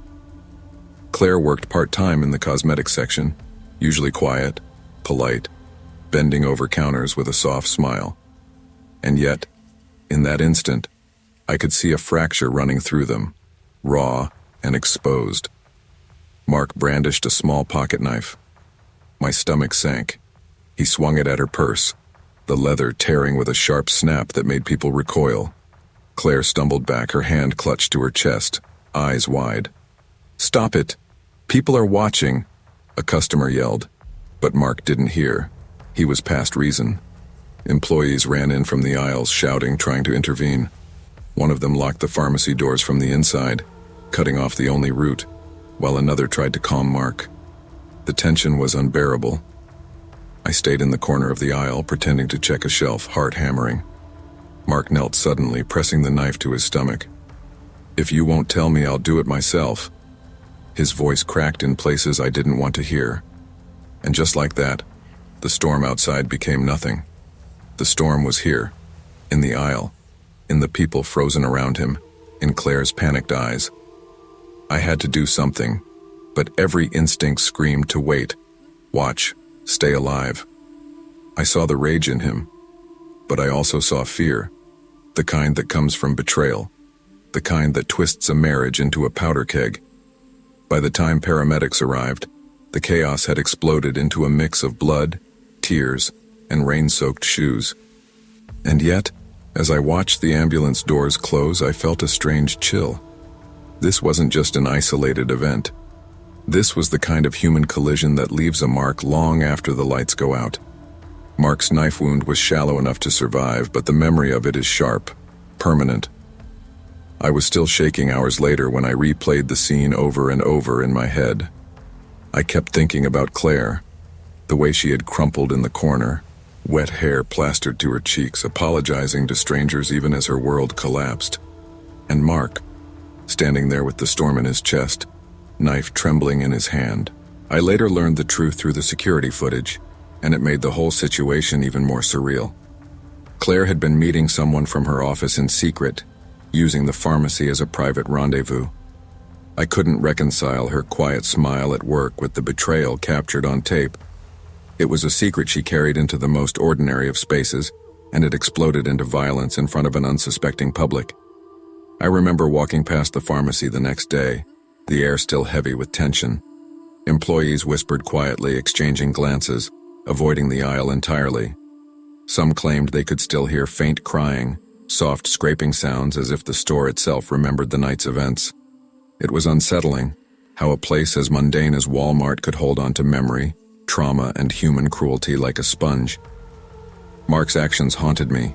I understood the rage, the betrayal, the fear, but seeing it manifest so violently in public was jarring. It made me question how well we know those closest to us, how easily trust can be shattered, and how quickly ordinary moments can become extraordinary crises. Even weeks later, I caught myself glancing at couples in the aisles differently. A tight grip on a shopping cart handle, a quick glance over a shoulder. The slightest tension could hint at hidden storms, and I realized how fragile the mask of normalcy is. The store closed early for the night after the incident, employees traumatized, customers shaken. The police report was filed, paramedics made their rounds, but the real damage was intangible. Claire left work for weeks, guilt etched in every movement, every quiet apology to colleagues. Mark never returned. He had survived, but his marriage was in ruins, his rage unresolved, and his fear embedded in his memory. I kept thinking about the storm outside that evening. It mirrored the emotional turbulence inside the store, the unpredictability of human behavior, the sudden eruption of secrets into public view. Every aisle, every shelf became a potential stage for human conflict. I also realized that life doesn't give warnings. You can't predict who will betray you, who will react violently, or which ordinary moment will become extraordinary. And when it does, bystanders, the customers, the employees, the people in the aisles, are swept into it, powerless and haunted. Months passed, but the memory didn't fade. Employees whispered about the aisle, sharing stories in hushed tones. Some claimed to hear quiet sobbing or a scraping sound near the pharmacy shelves. It became a cautionary tale. Secrets, we learned, are combustible. Even the most public, mundane spaces can hide private catastrophes. I started noticing small things differently. The tension in couples' hands, the wary glances, the way people flinch when confronted with fear or anger. Life is fragile, and betrayal, even when concealed, carries a weight that can explode at the worst possible moment. Looking back, I realize that the story of Mark and Claire is more than a tale of violence or betrayal. It's a reminder of human vulnerability, the fragility of trust, and the hidden storms that people carry. Ordinary places like Walmart, mundane routines, can become stages for extraordinary pain. I learned that the moral isn't just about betrayal or anger. It's about awareness, compassion, and the weight of secrets. People suffer quietly, and often we are witnesses without understanding. And sometimes the only thing left after a storm is memory, the faint echo of tears, the smell of rain on asphalt, the silent recognition that life is more fragile than we imagine. Secrets have consequences. Ordinary moments can become extraordinary tragedies. And sometimes the moral is simple. Notice, listen, and never take trust for granted. Even in mundane, everyday spaces, human emotions and secrets can erupt with devastating consequences. Moving to Raleigh for work had been supposed to be exciting. A new city, new apartment, new design firm, everything I thought I wanted. But 3 months in, I was starting to feel the weight of isolation. My friends were scattered across the country, my family back in Chicago and at work. Everyone seemed too busy to notice me outside of meetings. I liked my job. It paid well, and I enjoyed the creative work. But the late nights and solitary weekends were starting to get to me.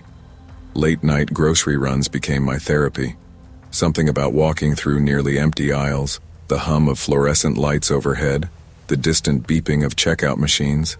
It calmed me. I could think. I could breathe. And on this particular night in spring 2024, I needed it more than ever. Walmart Supercenter on Meadowbrook Drive was quiet as I pushed my cart past the pasta aisle. Outside, the rain had slicked the parking lot, turning the asphalt into a dark mirror for the flickering streetlights. A few cars sat scattered, but mostly it was empty. Normally, I didn't notice such details, but tonight, everything felt sharper. After grabbing a few essentials, I walked toward the entrance, my cart rattling behind me. That's when I saw her. A woman standing beneath a flickering light, her long dark hair hiding her face. She was whispering, barely audible, but it made my stomach twist. "Hello? Are you okay?" I called softly. The whisper cleared just enough to make my blood run cold. Jacob Harris." I froze. My fingers tightened on the cart. "How do you know my name?" I muttered, stepping back toward my car. She didn't move, but the voice followed me, repeating my full name softly, rhythmically. My heart started pounding.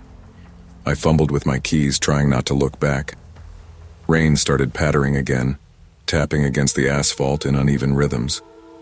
The flickering light above her made her shadow stretch and bend unnaturally. I finally unlocked the car and slammed the door shut, my breathing heavy. Glancing into the rearview mirror, I saw her, sitting silently in the back seat, smiling at me. My hands tightened around the wheel. No, I muttered, slamming the brakes and spinning the car around. When I looked back, nothing. Empty. The back seat was empty. Driving home, every mirror became a source of anxiety. I kept expecting her whisper, that smile. The scratches along the inside of my car windows the next morning confirmed my worst fears. Someone, or something, had been there. But who? And why? After that night, everything changed.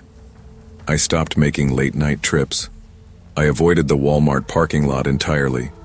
Friends joked that I was imagining things, that maybe stress from work was affecting me. But I couldn't shake the feeling that she was out there, watching, waiting.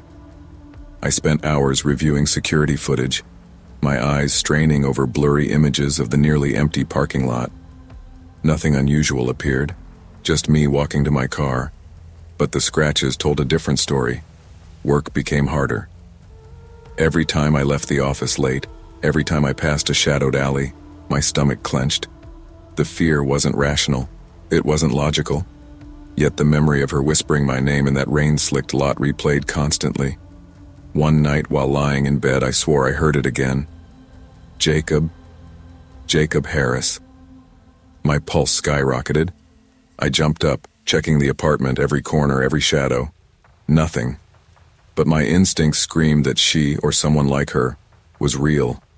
I installed extra locks, a dash cam, motion sensors. Nothing could replace the sense of safety I'd lost. Every time I drove, I checked mirrors obsessively. Every creak of the apartment made my heart hammer.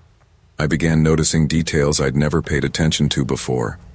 A light in the neighbor's window flicking in odd patterns, a shadow sliding past the blinds when no one was home, a car idling across the street for longer than it should. Sleep became impossible. My mind refused to stop replaying that night. The whispers, the way she disappeared from the car. Rationally, I knew someone couldn't just vanish into thin air, but the scratches proved she, or it, had been there. Weeks passed, and the paranoia grew. I started leaving work earlier, avoiding grocery trips after dark. But even in daylight, I felt uneasy. People seemed sharper, more menacing. Shadows seemed to move where they shouldn't. Then came the first call. A voice so soft I almost didn't recognize it, but unmistakable. Jacob. I bolted upright in my apartment, fumbling for the phone. Silence. No call on the line. No missed call. Just the lingering sound in my head, a whisper that seemed to crawl along the walls. It was happening again, and it wasn't just a memory. I talked to a few friends about it, but most laughed nervously, suggesting stress or imagination. I didn't believe them. Not anymore. I knew fear when I felt it. And this was different. Cold, methodical, deliberate. Someone had marked me that night. Someone had entered my personal space to remind me that I was being watched. I doubled down on my precautions. Cameras, locks, a new car alarm. But the whispers persisted. Shadows flickered at odd angles, always just out of sight. And I began noticing patterns. Every time I drove past certain streets, I felt the prickle of recognition, the sense that she, or something like her, was nearby, always just beyond my view. I couldn't avoid it forever. One night, walking home from work, I decided to confront the fear. I walked through the quiet streets of Raleigh, the rain soaking my coat, heart thumping. I wanted to see if she, or whatever she was, would appear. And she did. A shadow detached itself from the corner of the alley, dark hair over a hidden face. Her whisper, "Jacob. Jacob Harris." I shouted, demanding answers. "Who are you? What do you want from me?" No reply. Only the whisper, repeating, mocking. I advanced, but when I got close, nothing. Just an empty alley. The rain-slicked pavement reflected only the dim glow of the streetlights. It hit me. She wasn't just a person. She was fear itself. She wasn't tangible, not entirely. She was the manifestation of doubt, paranoia, isolation. Every late night, every moment of vulnerability had drawn her out. Months passed. I moved apartments, changed routines, and yet the feeling never left. I learned to live with the whispers, the shadows, the knowledge that some threats aren't rational, some presences aren't human. I started reconnecting with friends, spending more time outside in daylight, reclaiming normalcy in small increments. But I always carried the memory of that night, of that rain-slicked Walmart parking lot, of the whispered name that made my blood run cold. It taught me vigilance, awareness, respect for the unknown. Sometimes, late at night, I still hear her, Jacob Harris. And I stop, take a breath, remind myself that fear can be real, but it doesn't have to control you. Fear often thrives in isolation, feeding on our vulnerabilities. But vigilance, awareness, and cautious trust help us navigate the unknown. Not all threats are visible, and sometimes survival isn't about defeating fear. It's about recognizing it, respecting it, and learning to live in a world where shadows may hide more than just darkness. I've worked the night shift for most of my adult life. There's a strange rhythm to it, quiet, monotonous, and lonely in a way that digs into your bones. My coworkers at the hospital always joked that the graveyard shift either makes you a philosopher or a ghost. I was neither. I was just tired. On that particular night, it was nearly 2 a.m. when I finally clocked out. My feet ached from 12 hours of walking the ward, answering call lights, calming patients, and checking vitals. The one thing that kept me going was the promise of a hot shower and maybe a frozen pizza from Walmart on my way home. Walmart at 2 in the morning is unlike any other place. It hums with artificial brightness, the kind of fluorescent glow that makes you lose track of time. I've always thought it feels like stepping into a dream. Rows of endless products, aisles too quiet, and employees pushing carts stacked with cardboard boxes instead of customers. That night, the parking lot was nearly empty, just a few cars scattered like forgotten toys. I pushed through the sliding doors, the whoosh of air greeting me. The greeter gave me a sleepy nod, and I grabbed a basket, telling myself this would be quick. I needed laundry detergent, milk, and something easy for dinner. I started down the household aisle, the faint squeak of my sneakers echoing. That's when I noticed him. A tall man, wearing a gray hoodie, stood halfway down aisle 9. He wasn't shopping, he wasn't browsing. He was pacing, back and forth, muttering under his breath. I glanced at him once, then looked away. It wasn't my business. Maybe he was talking to himself, maybe he was on the phone. But when I turned down the next aisle, I felt that prickling sensation on the back of my neck, the one that makes you instinctively speed up your steps. And sure enough, when I looked toward the far end, there he was again. Same hoodie, same muttering. He wasn't holding anything. Not a basket, not a cart. Just empty hands, trembling slightly. I swallowed hard and reminded myself that it was late, and people get weird when it's late. Still, every aisle I turned down, he appeared at the other end, staring but never moving closer. His eyes seemed hollow, like he wasn't fully present. By the time I made it to the self-checkout, my nerves were shot. I scanned my items quickly, my fingers fumbling with the barcodes.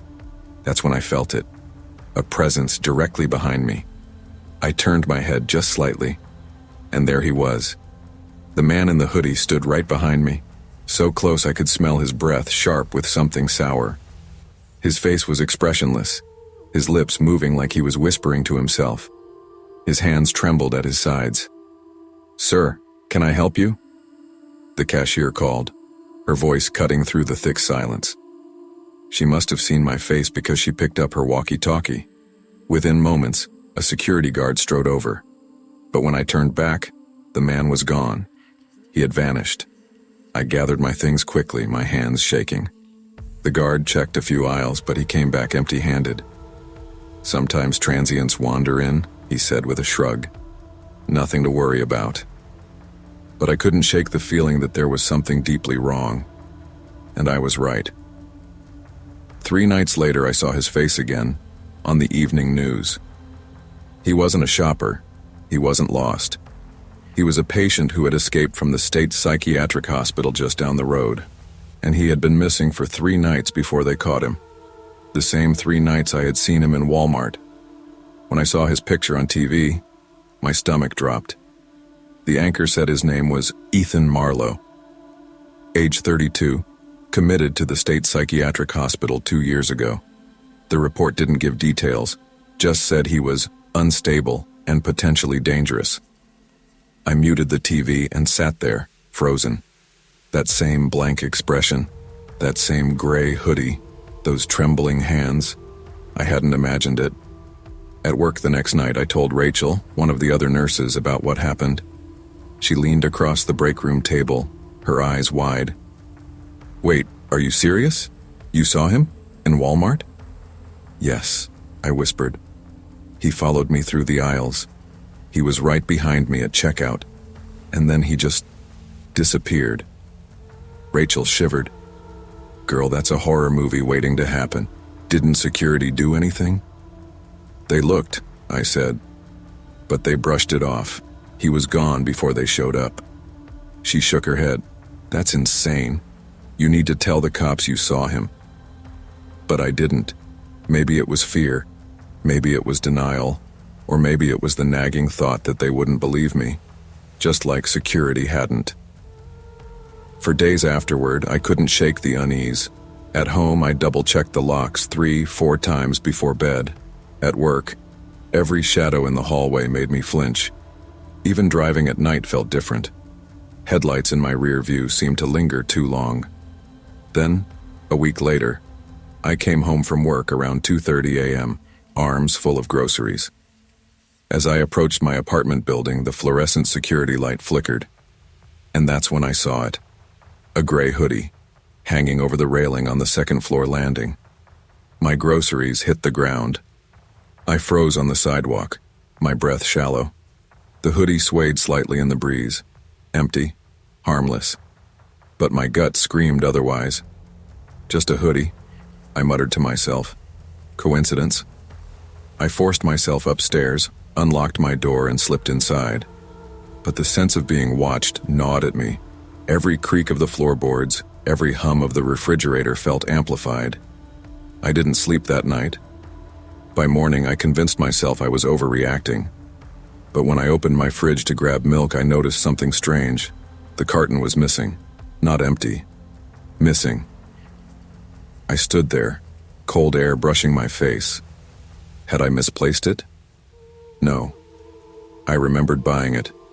I remembered putting it on the shelf. Then I noticed my front window lock. Twisted. Bent slightly out of place. Someone had been inside. I called Rachel in tears. He was here.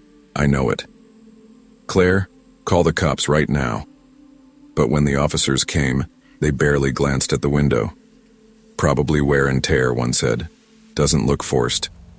And the milk? I pressed. Maybe you left it at the store. I wanted to scream. Instead, I nodded numbly as they left. That night, I pushed my dresser against the window. But deep down, I knew it wouldn't matter. 2 nights later, I was walking to my car after work. The parking lot was mostly empty, the night air heavy and damp. That's when I heard it. Footsteps. Behind me. I spun around, but the lot looked empty. I quickened my pace, fumbling for my keys. The footsteps grew louder, quicker, closing in. Hey! A voice shouted. I dropped my keys, heart pounding.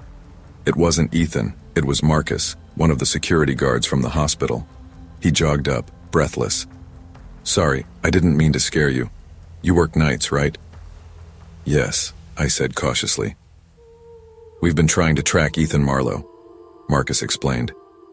We think he's been circling the neighborhood. You haven't seen him, have you? I swallowed. I think he was in my apartment. Marcus's eyes darkened. Then you need to be very careful. He's not violent unless cornered, but he's unpredictable. If you see him, call us immediately. His words didn't comfort me. They only made the shadows feel heavier. It was another late night when it happened.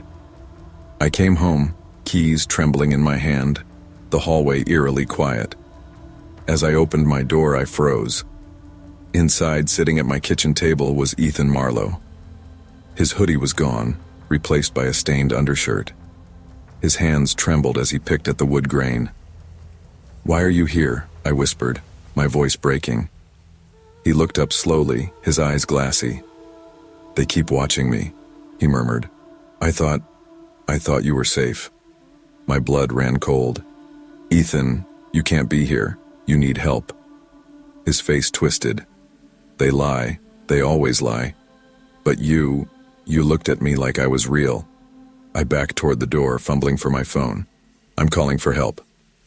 He stood abruptly, the chair screeching against the floor. Don't leave me, he shouted. I froze, heart racing. Ethan, sit down, please. Just sit down. For a moment I thought he would lunge, but then his shoulders sagged. Tears welled in his eyes. They'll take me back, he whispered. Yes, I said softly. And they'll help you. The knock on my door was sudden and loud. Security had arrived, maybe tipped off by Rachel, who I'd texted earlier. Ethan didn't fight when they entered. He just lowered his head as they handcuffed him. When they led him away, he looked back at me once, not angry, not violent, just broken. Evil doesn't always wear a mask, and danger doesn't always roar. Sometimes it trembles quietly at the far end of a grocery aisle. Ignoring your instincts can cost you more than peace of mind. It can cost you safety. If something feels wrong, it probably is. Speak up. Take precautions. Protect yourself, even if others dismiss your fears. Because the scariest part wasn't that Ethan Marlowe had found me. It was that for nights before, I kept convincing myself it wasn't real. And sometimes denial is the most dangerous choice of all. I never thought something as simple as a midnight grocery run would change my life, but that's how it all began. Looking back, I wish I had just stayed home, gone to bed hungry, and saved myself the nightmare that followed. But on that January night, my fridge was empty, my stomach was growling, and I convinced myself I needed milk, eggs, and maybe a frozen pizza to get through the week. The roads in Elmridge were quiet that night, unusually quiet. Streetlights flickered through the fog, and the cold gnawed at my fingers even through my gloves. PriceSmart sat at the edge of town, its neon sign buzzing faintly in the icy air. Only a handful of cars dotted the parking lot. Inside, the place smelled of bleach and old coffee. The fluorescent lights buzzed overhead, casting everything in a harsh glow. I pushed a squeaky-wheeled cart down the aisles, heading for frozen foods. That's when I heard it. A soft giggle. Not the laugh of a grown-up, but the high-pitched tinkle of a child's laughter. I froze. It was close, just around the corner. When I turned, I saw her. A little girl, no more than 8, stood in front of the freezers. Her hand pressed against the glass, leaving faint condensation. She wore a bright red coat with a fur-lined hood, too clean and too out of place in that sterile aisle. Her cheeks were pale, her lips bluish, and her eyes, wide, unblinking, staring right into me. I stepped closer, raising a hand. "Hey, are you lost? Where's your mom?" She blinked once, then, in the space of a heartbeat, she was gone. I stumbled back, my heart hammering. The aisle was empty, just the hum of freezers and rows of TV dinners staring back at me. I told myself I was imagining it, a trick of the light, lack of sleep. But minutes later, when I turned to leave, she was there again, further down the aisle. Same coat, same wide eyes. I abandoned my cart and rushed to the front. At the checkout, I muttered to the cashier, "I think there's a kid in your freezer aisle." Little girl, red coat. His face stiffened. He leaned forward and whispered, "You saw her too?" I frowned. "What do you mean, too?" He bagged my items, avoiding my eyes. "People see her sometimes. Customers, night staff, manager. Don't go looking for her. Just don't." I drove home, shaken, my mind replaying the image of her pale face pressed against the glass. I tried to sleep but couldn't. By sunrise, one thought had taken root. I had to find out who she was. The next day, I couldn't focus on work. My boss yelled at me for mixing up lumber orders, but all I could see was the girl's red coat. That night, instead of going home, I found myself back at PriceSmart. This time I didn't shop. I lingered near the cafe area by the registers, nursing a watery cup of coffee until I saw the same cashier from the night before. His name tag read, Eddie. When he went on break, I caught up to him in the smoking area outside. "Look," I said, "I need to know about that girl, the one in the red coat." Eddie's hands shook as he lit a cigarette. He exhaled a cloud of smoke, eyes darting around like he didn't want anyone to overhear. "She's been around for years," he said finally. "Mostly night shift workers see her. Sometimes customers like you. Always in the frozen section." "But who is she?" I pressed. Eddie shrugged. "Story goes, the store was built on the site of an accident back in the 80s. Family car slid off the road during a snowstorm, flipped into a ditch. Parents got out. Little girl didn't. They never found her body." The air felt heavier, colder. "And you're saying that's her?" "All I'm saying is, she shows up. And when she does, weird stuff follows. Power outages, stock falling. One guy swore he felt a hand grab his ankle in the freezer aisle." Eddie stubbed out his cigarette. "Don't mess with it, man. Just shop somewhere else." But I couldn't. Something inside me refused to let it go. Over the next week, I dug. The library had old newspapers on microfilm. I spent hours scrolling through yellowed headlines until I found it. Tragic accident on Route 9. Car overturns in blizzard. Child missing. The date was February 12, 1986. The missing child's name, Emily Carter, age 7. I stared at her school photo printed in grainy black and white. Round cheeks, wide eyes, red winter coat, I couldn't shake the thought.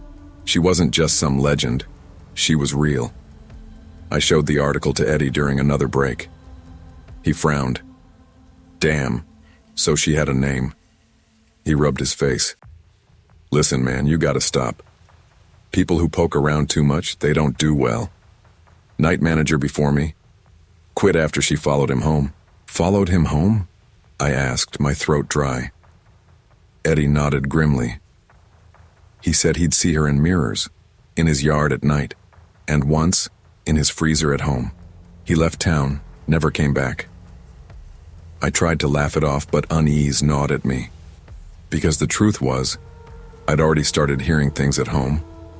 Little noises in the kitchen, a faint giggle when the house was quiet, and sometimes, late at night, I swore I saw a shadow in my hallway. Small, coat-shaped.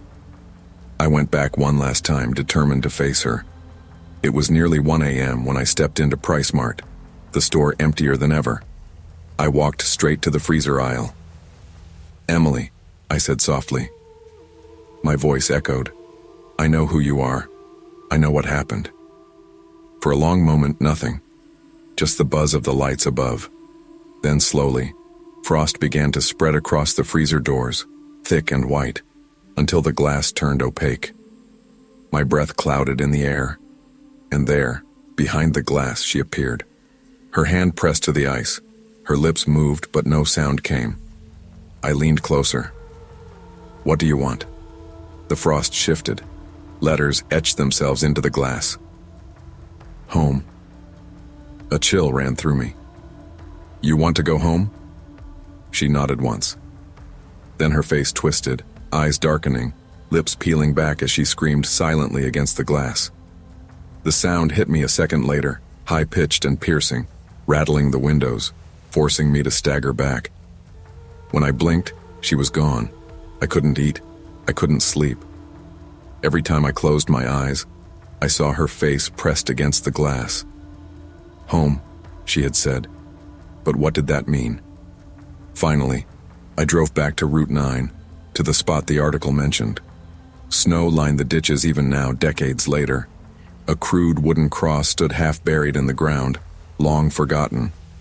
I knelt beside it, my breath misting in the air. Emily, I whispered, you don't have to stay there anymore. You're not forgotten. You can rest. The wind shifted. For a moment, I swore I heard that same giggle, softer now. And then, silence. That night, I slept for the first time in weeks. No giggles, no shadows, just quiet. I never saw her again. Some tragedies leave echoes that refuse to fade until someone listens. Dead are never truly gone as long as they're remembered. We carry their weight when the world forgets them.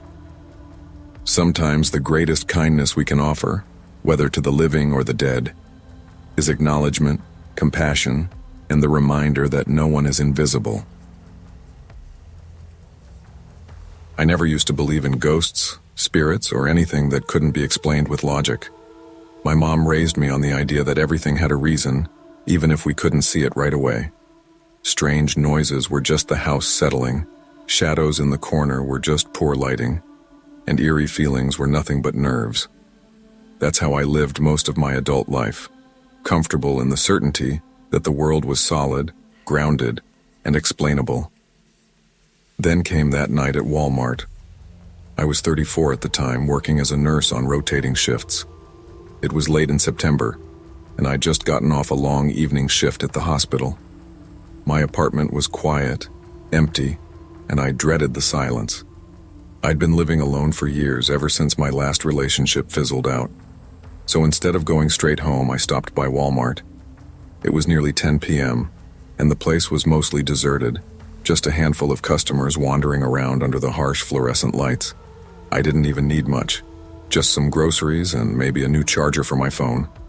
But like always, I ended up in the electronics section, killing time while pretending to shop. That's when it happened. The intercom crackled overhead. I expected the usual. Attention Walmart shoppers, the store will be closing in 1 hour. Instead, a low, gravelly male voice whispered, so soft I almost thought I imagined it. "Sarah."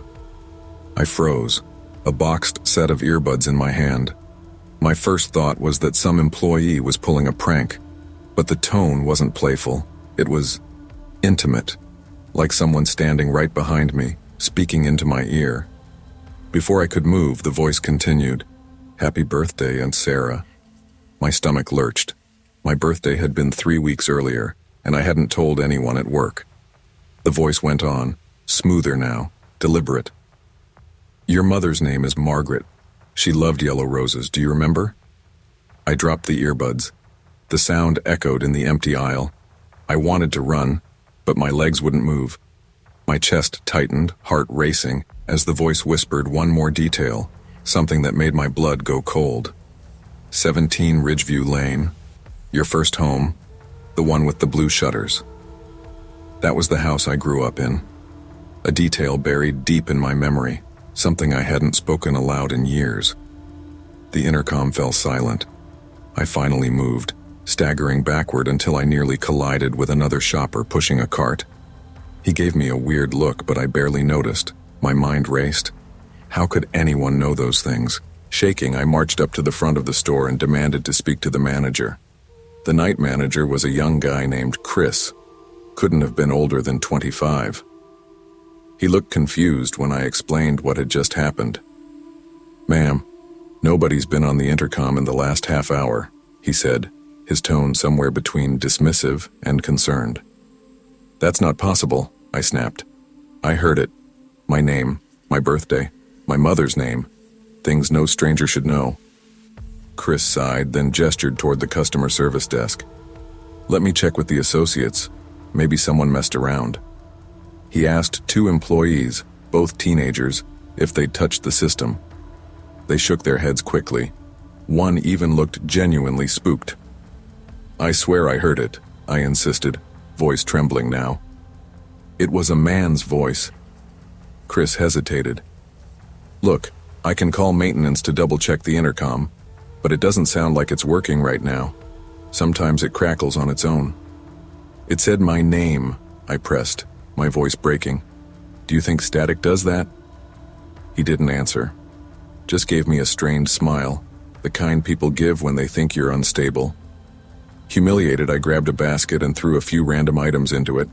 Milk, cereal, bread. Anything to justify my presence. But my hands wouldn't stop shaking.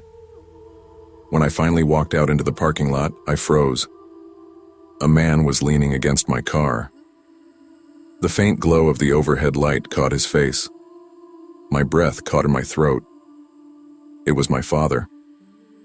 But that couldn't be. My father had died in a car accident 20 years ago.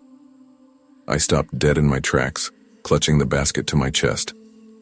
The man looked up at me and smiled faintly, just like Dad used to when I was a kid. His eyes even had that same tired kindness, the corners crinkling. For a split second, I almost ran to him. My brain short-circuited. He looked exactly the same as the day I'd last seen him, down to the denim jacket and the scuffed work boots. Not older, not aged, the same. "Dad?" The word slipped out before I could stop it. The man didn't answer, just tilted his head slightly, watching me. I dropped the basket on the pavement, eggs cracking inside. My legs wobbled as I approached slowly, each step heavier than the last. "Dad, how are you here?" Silence, only that faint smile. I was shaking so hard I could barely stand. Tears blurred my vision. "This isn't real," I whispered. "You're not real."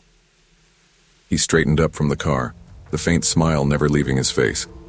Then, without a word, he turned and walked toward the far end of the lot. I stumbled after him, calling his name. By the time I reached the row of parked trucks, he was gone, vanished. I searched everywhere, but the lot was empty. No footsteps, no shadow, nothing. When I finally got back to my car, my hands fumbled with the keys. My whole body was trembling as I slid into the driver's seat and locked the doors. For the first time since childhood, I prayed out loud. I went to the police the next day, told them everything, the voice on the intercom, the man in the lot, how he looked exactly like my father. The officer on duty was polite but skeptical. "Ma'am, Walmart intercoms don't just whisper personal information. And if someone was impersonating your father, we'd need video evidence." They sent someone to pull the security footage. I sat in a stiff chair, waiting. My heart pounded as they replayed the parking lot camera. But there was no one by my car. Just me, standing frozen in the middle of the lot, basket in my arms, staring at nothing. "I don't understand," I whispered. Worse, when they checked the in-store footage, the intercom never picked up my name. In fact, there was no record of any announcement during that time at all. The officer leaned back. Stress can play tricks on your mind.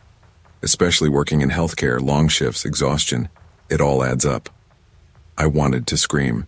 Instead, I stood up and left. That night, I sat in my apartment, staring at old family photos. My dad's face smiled up at me from worn snapshots. He looked the same as the man in the lot. Identical. Which left me with two terrifying possibilities. Either I was losing my mind, or something impossible had followed me out of Walmart. For days, I avoided the store. I barely slept. Every time I closed my eyes, I heard the voice from the intercom, whispering my name. One evening, I finally gave in. I needed groceries.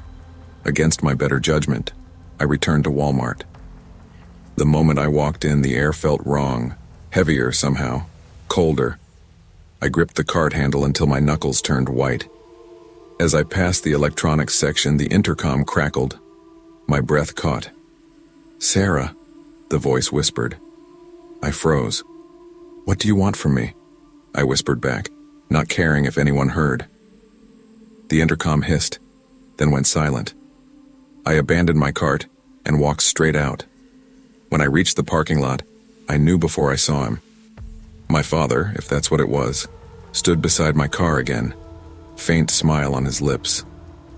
This time, I didn't approach.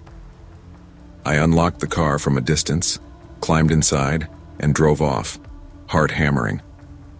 In the rearview mirror, he was still standing there watching me go. What happened to me may never be explained.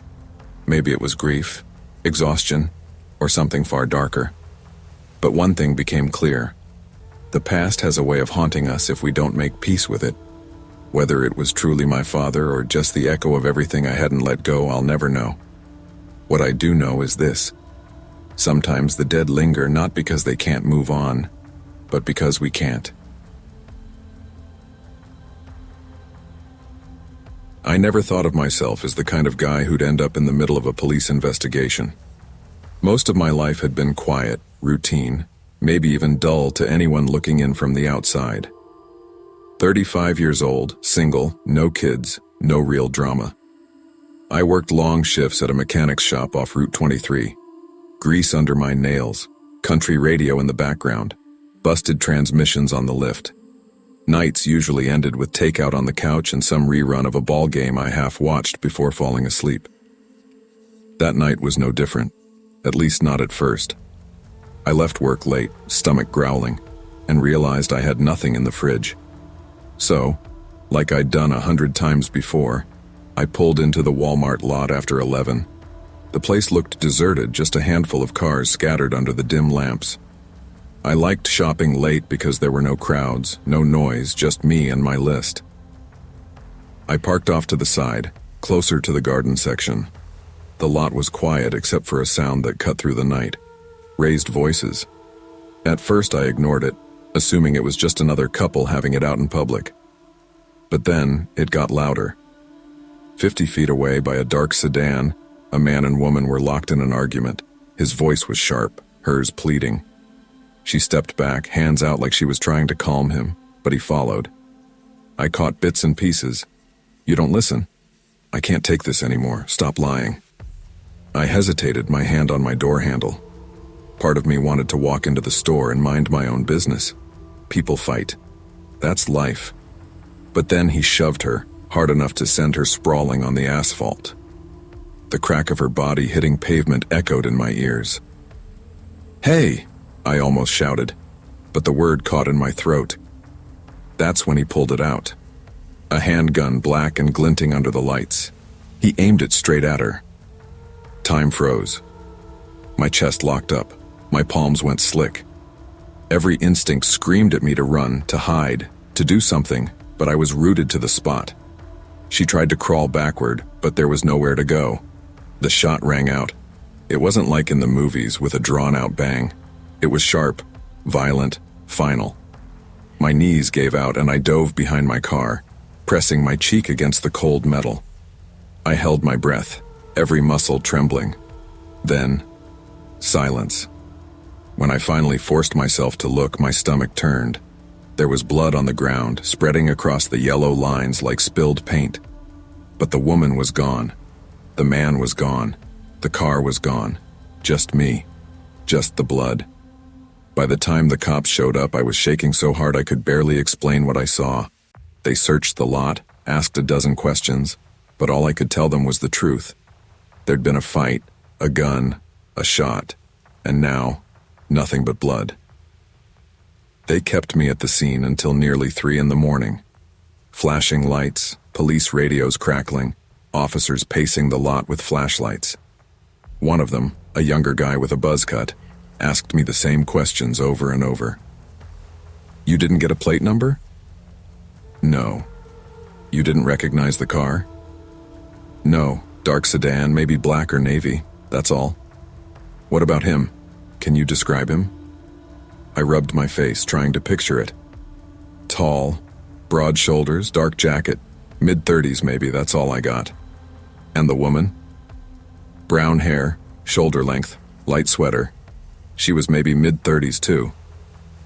The officer sighed, jotting notes. And you're sure it was a gun?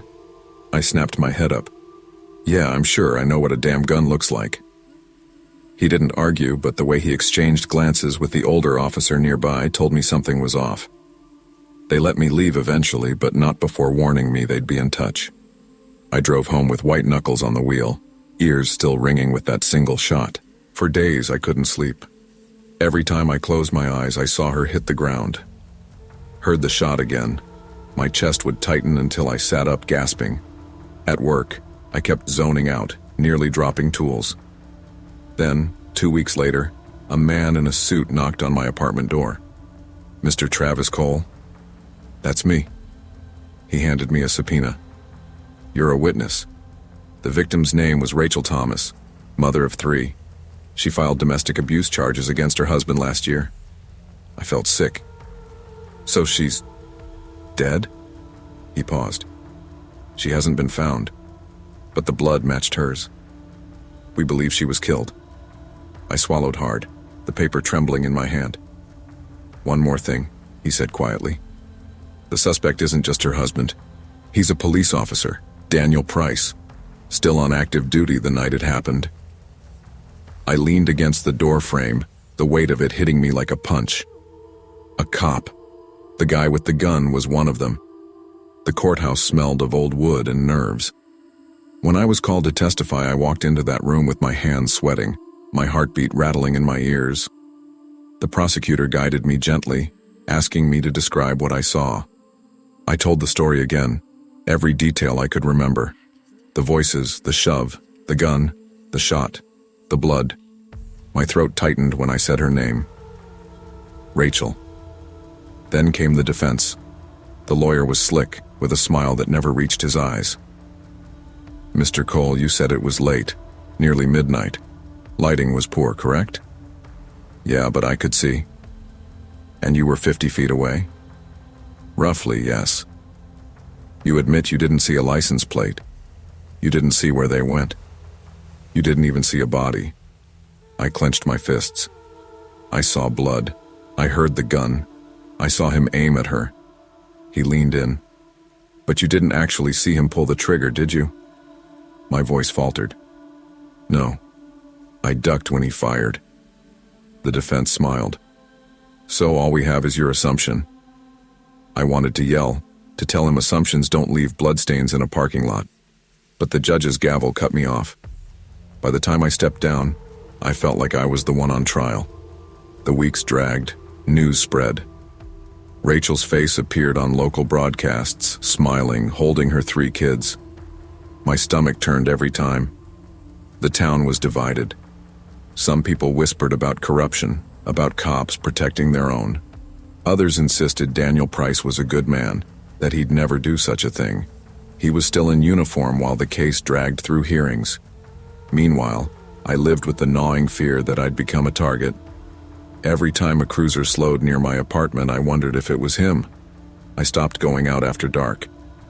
I carried pepper spray everywhere, though I knew it was laughable against a gun. One night, my buddy Marcus came over with beers. He listened quietly as I vented. "You did the right thing," he said finally. "Did I? They're tearing my story apart. People look at me like I'm lying. Doesn't matter. Truth has weight. Maybe slow, but heavy enough to crush lies eventually." I wanted to believe him, but when I went to bed, I still dreamt of Rachel's eyes in that parking lot, wide with fear. Months later, the verdict came down. Price was found guilty of obstruction and misconduct, but not murder. Not enough evidence, they said. No body. No weapon recovered. He was stripped of his badge, sentenced to a handful of years. Light, compared to what he'd done. Rachel's family wept outside the courthouse. Her kids clung to their grandmother, their eyes hollow. I felt hollow too. My testimony had carried weight, but not enough. I wasn't a hero. I wasn't even sure I was brave. I was just a guy in the wrong place at the wrong time, left with memories I couldn't wash away. But I learned something in those long months. Silence protects no one. Speaking up may not always bring the justice we hope for, but it keeps truth alive. And sometimes that's all you can do. My name's Cassie Turner. I'm 32 years old, a single mom of a 7-year-old boy named Tyler. And if I'm honest, I never thought my life would look like this. I'd imagined something steadier. Maybe a husband with a decent job. Maybe a little house with a backyard. Maybe Sunday barbecues with neighbors. Instead, I got bills stacked on my kitchen table. An ex-husband who left when things got tough. And nights spent in a Walmart stocking shelves while Tyler sleeps at my sister's place across town. People say night shifts are easier because there aren't as many customers, but they don't tell you what it does to your body. The ache in your legs when the store finally goes quiet. The way the fluorescent lights hum into your bones. The way 2 a.m. feels lonelier than any other time of day. Most nights, I clock out, drag myself across that giant parking lot, and climb into my beat-up Chevy Malibu, praying she starts so I can just go home. Usually the lot is empty, the streetlights flickering on patches of cracked asphalt. But a couple months ago, I started noticing him. He leaned against the cart corral near the middle row, smoking. Always smoking. He never pushed a cart or carried a bag. He never looked like someone who'd just bought groceries. And every time I walked out, I felt his eyes track me. At first, I brushed it off. The mind plays tricks when you're tired. But the second week I saw him again. Same spot, same lean, same cigarette glow cutting the dark. One night, I mentioned it to the security guard, Eddie. He was a chubby guy in his late 40s who liked to scroll his phone more than actually watch the cameras. I told him, "There's this man who just stands out there, doesn't shop, doesn't leave, just watches." Eddie laughed. "It's a Walmart parking lot, Cassie. People hang out, they wait for rides. Nothing to worry about." I wanted to believe him, but my gut told me different. That gut feeling you get as a mom when your kid's quiet in the other room too long. You don't know what's wrong, but you know something is. And then came the night my car wouldn't start. That night started like any other. We'd unloaded a new shipment of dog food and laundry detergent, stacked pallets until my arms shook, and clocked out at 2:06 a.m. I dragged myself out into the cool air, yawning, clutching my jacket tight. The lot was mostly empty, except for him. There he was again, leaned against the same corral. A cigarette ember glowed red, and though it was 20 feet away, I felt his stare. I told myself, just get to the car, keys out, don't look up. I slid into the Malibu, slammed the door shut, locked it, and shoved the key into the ignition. The engine sputtered, coughed, and died. "No, no, no," I whispered, turning the key again. Nothing. My stomach dropped. That's when I heard footsteps. Slow, steady, gravel crunching. I looked up and he was walking toward me, his hands shoved deep into his jacket pockets. "Cassie," he said. I froze. My blood went cold. He said my name. I'd never seen him inside the store, never seen him anywhere but that spot. My coworkers didn't know him. How could he know me? I yanked my phone out of my purse, dialing 911 with shaking fingers. But when I looked up again, he was gone. Not walking away, not ducking behind a car. Gone. By the time the dispatcher answered, my voice was trembling. "There's a man. He was just here. He knew my name. Please send someone." The police came, flashing lights sweeping the empty lot. They searched. They checked the cameras. Nothing. When the officer came back, he shook his head. "Ma'am, the footage shows you walking out alone. No one else is in the lot." I wanted to scream.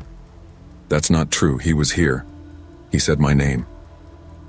The officer looked at me the way people do when they don't believe you but don't want to say it out loud. I drove home in silence after they jump-started my car, and all I could think was, cameras don't lie. So what the hell was happening? Sleep didn't come easy after that. I'd tuck Tyler into bed at my sister's, drive back to my apartment, and every creak of the building felt like footsteps outside my door. At work, I tried to focus, but my eyes kept drifting to the big glass windows at the front of the store. What if he was watching from the lot right now? My coworkers noticed. Maria, a sweet older woman who stocked cosmetics, cornered me in the break room. "You okay, honey? You look pale." I hesitated, but finally whispered, "There's this man. He knows my name. He follows me to my car." Her face hardened. "Did you report it?" "Yes, but the cameras showed nothing." Maria frowned. "Doesn't mean it didn't happen. My cousin had a man stalk her for months. Everyone thought she was imagining things until he broke into her house." The thought made my stomach twist. Later that night, I asked Eddie again to walk me out. He grumbled but agreed. When we stepped outside, the lot was empty, but halfway across I saw him. Same cart corral, same cigarette. Staring. "Eddie?" I whispered. "Do you see him?" Eddie squinted. "See who?" My throat closed. "The man by the corral." Eddie shook his head. "There's nobody there." I nearly collapsed, because I saw him. Clear as day. Smoke curling from his lips, eyes locked on mine. And then, just as suddenly, he vanished. By week 3, I was unraveling. Coffee couldn't hide the dark circles under my eyes. My manager, Ms. Green, pulled me aside. "Cassie, you need rest. You can't keep working doubles." I wanted to tell her about him, about the shadow man who knew my name. But how do you explain something no one else can see? That night, I walked out determined to face him. My car had been temperamental all week, and I knew if it failed again, I'd be stuck. Sure enough, as soon as I hit the ignition, the engine died. And there he was, walking toward me, smoke trailing, whispering my name. I jumped out, heart pounding, yelling into the night. "What do you want from me?"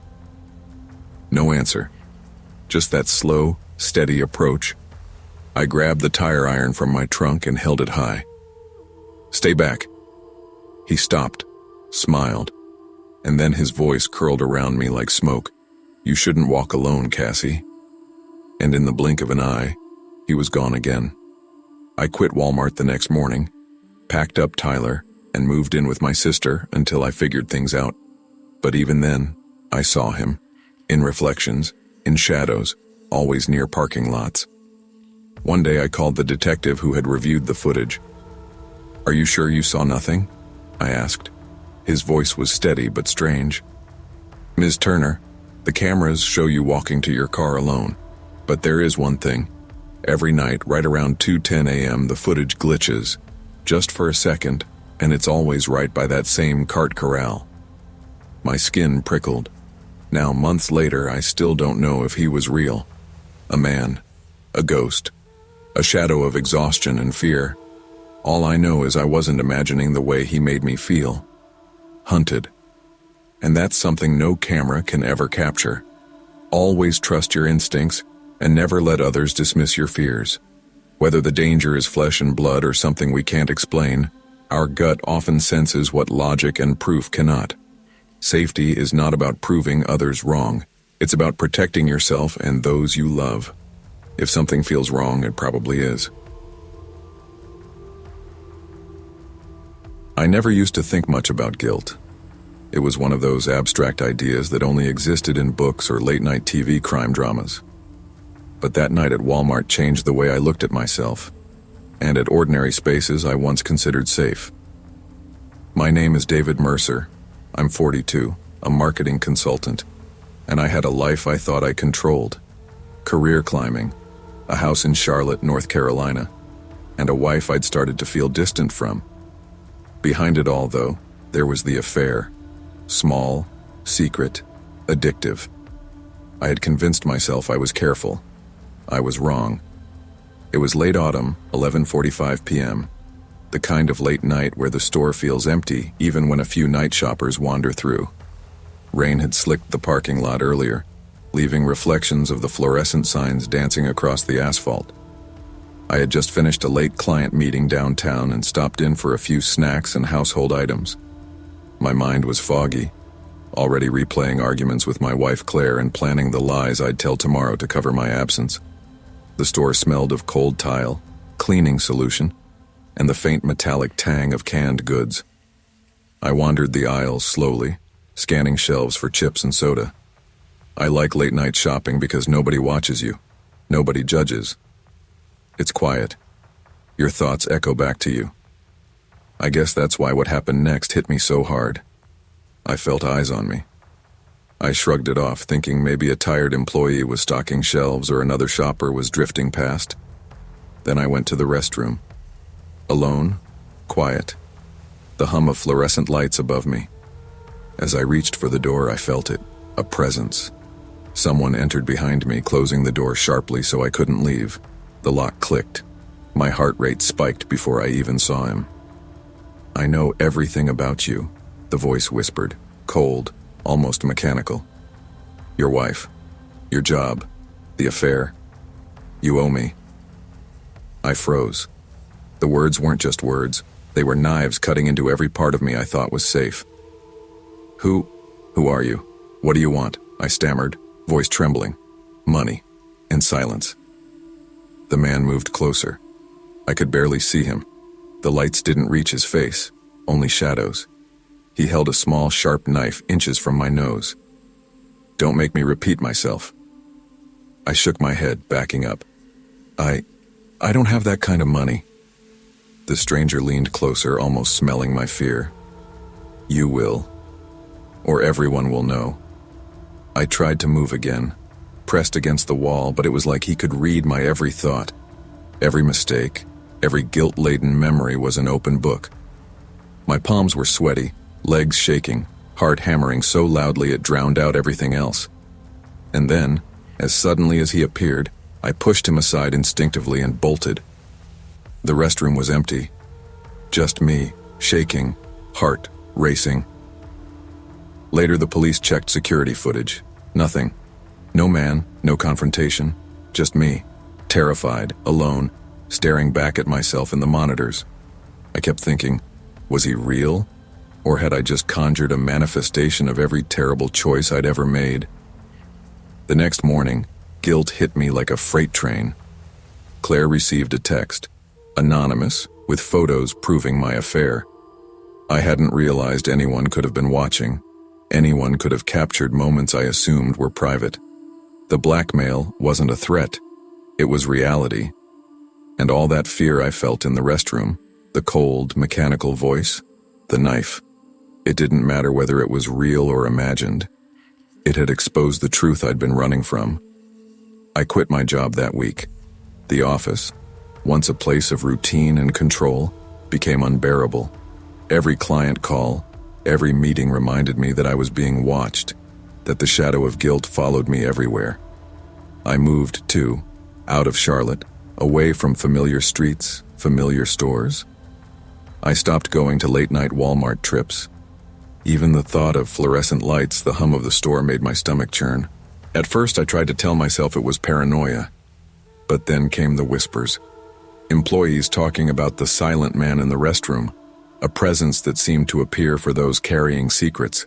Some claimed cold drafts, faint whispers, a shadow that lingered just out of sight. I didn't dare return to see if it was true. I was convinced I had seen something that existed only for me, an echo of my own guilt, corporeal and terrifying.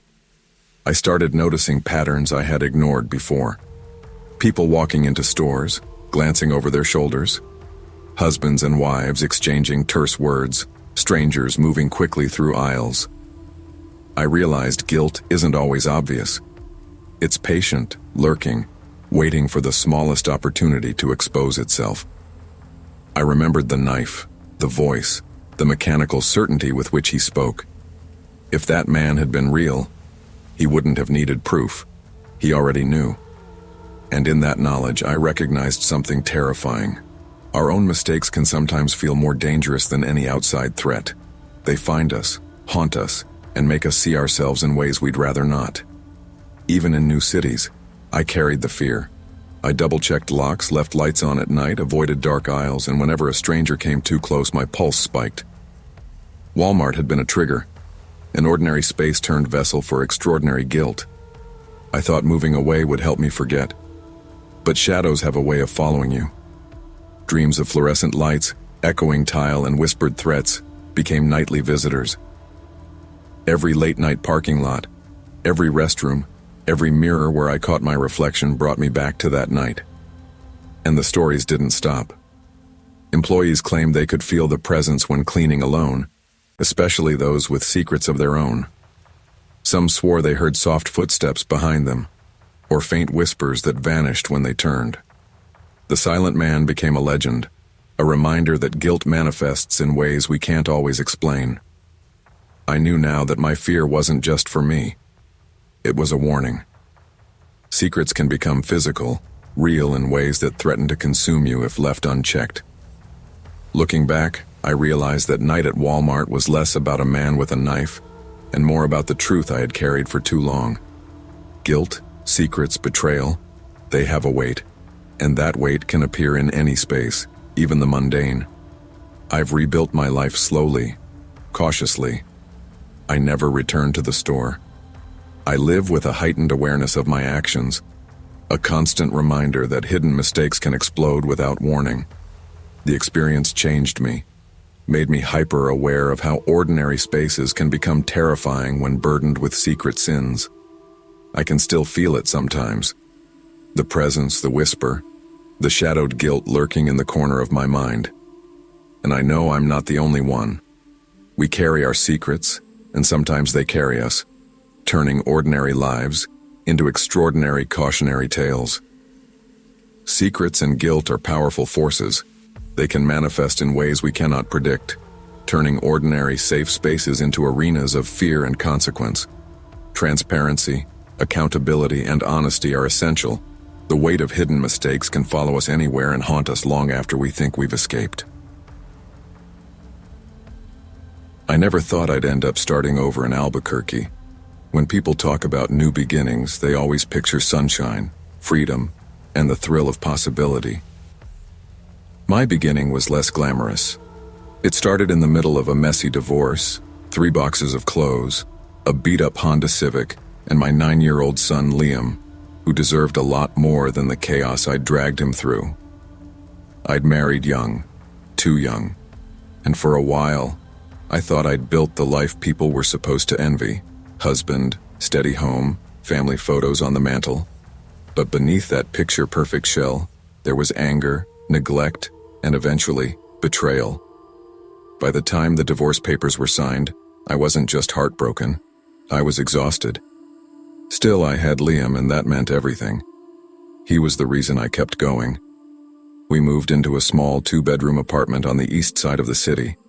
It wasn't much, thin walls, creaky floors, but it was safe enough and within walking distance of his school. I took a job as a receptionist at a dental clinic. The pay wasn't great, but it was steady. After months of feeling like the ground was constantly shifting beneath me, I craved routine. Wake up, breakfast, drop off, work, dinner, bedtime. But stability, I learned, is fragile. It only takes one moment, a glance, a shadow in the wrong place, for everything to crack. That night in July, the air felt like an oven. New Mexico summers don't let you breathe. The heat clings to your skin even after sunset. I was dead tired after work, but the fridge was nearly empty, and Liam had been asking for his favorite cereal all week. So I told him, "Come on, buddy. Quick trip to Walmart, then straight home." He grinned, always eager for outings with me, even small ones. The parking lot was full when we pulled in. Weekend crowds, cars jockeying for spots, kids running ahead of carts while parents shouted after them. I didn't think much of it at first. Just another summer night. Just another errand. Looking back, I wonder if that man had been waiting even before I noticed him. The first time I saw him, I barely paid attention. He was in the produce section. A man in his 40s maybe. Wiry build, dark hair tucked under the hood of a gray sweatshirt. What caught my eye wasn't the hoodie itself, even though it was over 90 degrees, but the way he stood. No cart, no basket, just loitering near the apples like he had nowhere else to be. I shrugged it off. Albuquerque has its fair share of strange characters. But as Liam and I made our way down the aisles, picking up milk and bread, I noticed him again. Frozen foods, then near the snacks. Always close enough that I felt his presence, never so close that it seemed obvious. "Mom, can I get Lucky Charms this time?" Liam tugged my arm, holding up a bright cereal box. "Fine, but only if you promise to eat the real food first," I said, forcing a smile. I wanted to keep him focused on something other than the unease gnawing at me. Still, I couldn't help myself. I used the glass freezer doors as mirrors, stealing glances. And sure enough, there he was, pretending to scroll on his phone but watching us in the reflection. My stomach tightened. Was I overthinking? Or was he really following us? At checkout, I tried to breathe, convincing myself it was coincidence. People cross paths in stores all the time. He'd go his way, I'd go mine. Simple. But when we walked outside into the heavy desert night, I saw him again. Not inside this time. Outside. Crouched between two SUVs, pretending to tie his shoe. His face half shadowed under the parking lot lights. I gripped Liam's shoulder tighter, my pulse loud in my ears. The Walmart parking lot is a strange place at night. The lamps throw these pools of yellow light, but in between? Darkness. Places to hide. I hurried with the cart, groceries clattering. My keys felt slippery in my sweaty hand as I tried to load bags into the trunk. Every sound felt sharper. The slam of a cart against metal, the faint laughter of kids across the lot, the soft shuffle of someone moving too close. When I glanced up, the man shifted, just a small movement, like adjusting his balance. But his head turned toward us. He wasn't tying his shoe. He was waiting. "Mom?" Liam's voice broke the air, small and uncertain. "It's fine, sweetie, just get in the car." My voice shook more than I wanted it to. He slid into the back seat obediently, though his wide eyes told me he sensed my fear. I slammed the trunk shut, and that sound, it echoed too loud like it alerted him. That was when I couldn't take it anymore. My instinct screamed. Without looking back, I grabbed Liam's hand and hustled him toward the sliding doors of Walmart. My heart was hammering so hard I thought I might faint, but I forced myself forward. When we got inside, the fluorescent lights felt like safety. I went straight to customer service, breathless. "There's a man outside, he's been following us. He's hiding out there between cars." The woman behind the counter blinked, then paged security. 2 guards went out. We waited, me clutching Liam's shoulders like a shield. But when they came back, they shrugged. "Nobody's out there now." Gone. Just like that. Driving home that night was the longest 20 minutes of my life. Every pair of headlights in the rear view felt like they could belong to him. Every turn, every stoplight, I checked. My hands gripped the steering wheel so tight my knuckles went white. Liam was quiet in the back seat, which worried me more than if he'd asked questions. Silence meant he was scared too. When we finally pulled into our apartment complex, I scanned the lot before parking. Empty. Safe. I rushed groceries inside with Liam by my side, locking the door behind us the second we stepped in. That night, I ordered a dash cam. I started parking only near store entrances. And I promised myself, Liam would never again be more than arm's reach away in public. But the thing that stayed with me wasn't just fear. It was the patience, the calculation. Whoever that man was, he wasn't some random drifter stumbling into my path. He was waiting, watching, choosing. And the scariest part? Nobody else seemed to notice. Weeks passed. I told friends, co-workers. Some listened, others brushed it off. "You're probably just paranoid," one said. Maybe. But paranoia doesn't crouch in parking lots. Life went on, as it always does. Work, school, errands. But that night changed me. I held Liam's hand tighter. I looked over my shoulder more often. I trusted my instincts in ways I hadn't before. Sometimes when I pass that Walmart, I still see him in my mind. The hoodie, the crouch, the stillness of a predator biding his time. And I wonder how close we came to something unthinkable. It's been years, but the memory doesn't fade. If anything, it sharpens with time, reminding me that danger doesn't always roar. Sometimes it waits quietly in the shadows, watching. Evil doesn't always announce itself. It doesn't always wear a mask or wave a weapon. Sometimes it lingers quietly, patient and calculating, waiting for a moment of weakness. Trust your instincts, even when the world tells you you're overreacting. Fear may feel inconvenient, but it exists for a reason. It's your body's way of protecting what matters most. When I first started working at Walmart, I thought the hardest part of the job would be dealing with cranky customers or memorizing those endless produce codes. I was wrong. The strangest thing about working there wasn't the long lines or the oddball shoppers. It was the building itself.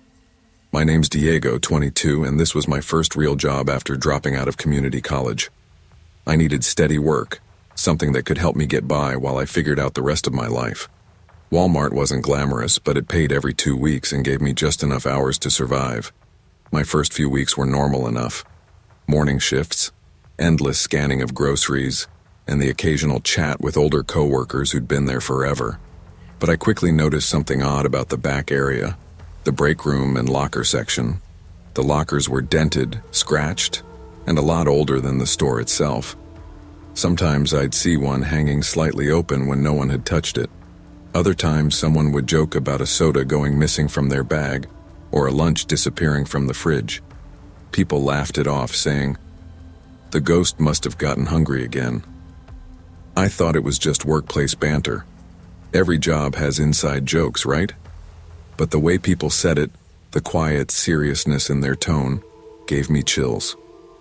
One evening, after a long shift, I came back to grab my backpack. The store was closing soon and most of the employees had already left. The fluorescent lights in the break room hummed faintly. As I stepped inside, I froze. My locker, number 27, was wide open. I knew I had closed it. I always did because I kept my phone charger and earbuds in there. But instead of my black backpack sitting neatly on the shelf, there was something else. A Walmart vest, old, faded, wrinkled, and pinned to the front was a name tag. Evelyn Carter. My heart jumped. I didn't know any Evelyn. She wasn't in my orientation group, and I'd never seen that name on the schedule. I grabbed the vest, held it up, and whispered to myself, "What the hell?" When I asked around the next day, the responses were strange. A few older cashiers shook their heads like they'd never heard the name. One girl, Mariah, frowned and muttered, "That name sounds familiar, but I don't think she works here." Later, when I checked the employee database at the service desk, the name wasn't there. No Evelyn Carter, no record of her ever working at our store. But the weirdest part? 2 nights later, her name tag appeared again, this time in locker number 14. After that first encounter, I tried convincing myself it was a prank. Maybe someone thought it was funny to freak out the new guy.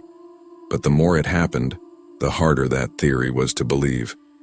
Every few nights, Evelyn Carter's vest showed up in a different locker. Sometimes it was stuffed into the corner, other times neatly folded, but always there, with that same old name tag pinned to it. One night, I asked my coworker Rob, who'd been with Walmart for over 10 years. We were both clocking out, and I cornered him in the break room. "Hey Rob, you ever hear of an employee named Evelyn Carter?" I asked. His eyes flickered. For just a second, his usual easygoing smirk faltered. "Why you askin'?" "Her vest keeps showing up. I found it in my locker, then in others. Nobody remembers her." He sighed, rubbing his stubbled chin. "Look, people don't talk about it much, but yeah, there was an Evelyn, way back when, years before you got here. Cashier, like you." "So she did work here?" "Yeah. Didn't last long, though." His voice dropped. "She died. On shift." I froze. "Died? How?" He shrugged. "Stockroom accident. That's what they said anyway. Heavy pallet fell. Crushed her. Happened overnight, barely anyone around. She was only 19. A cold shiver ran down my spine. "But why isn't she in the records?" I asked. Rob glanced around, lowering his voice. "Management don't like reminders of accidents. Bad for business, they buried it. But some say she never really left." I didn't know what to say.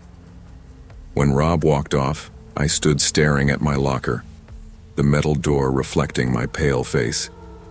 That night, I dreamed of a girl in a Walmart vest standing at the end of an aisle. Her name tag glinted under the fluorescent lights. Her face was hidden in shadow. When I woke up, my phone buzzed. A text from Mariah. "Hey, you'll think I'm crazy, but Evelyn's name tag was in my locker tonight. Did you put it there?" I didn't reply. After Mariah texted me, I knew it wasn't just me seeing things. Evelyn Carter's presence was spreading. The next week, more co-workers started talking. A stalker named Jerome swore he heard a girl humming in the break room after closing, even though he was alone. Another cashier found her lunchbox on the floor, open, with Evelyn's name tag lying inside. People whispered about it during smoke breaks. Some laughed nervously. Others told me to quit asking questions. But I couldn't let it go. One night, while everyone else was gone, I decided to stay late. I sat in the break room with just the soda machine humming behind me. My backpack sat on the table untouched. Around midnight, the air grew colder. The locker doors rattled faintly, like a breeze had blown through. And then I heard it. Soft footsteps. I turned. Standing near the far lockers was a girl, faded blue vest, dark hair tied back, and that name tag, Evelyn Carter. She wasn't blurry or transparent. She looked real, solid. "Evelyn," I whispered.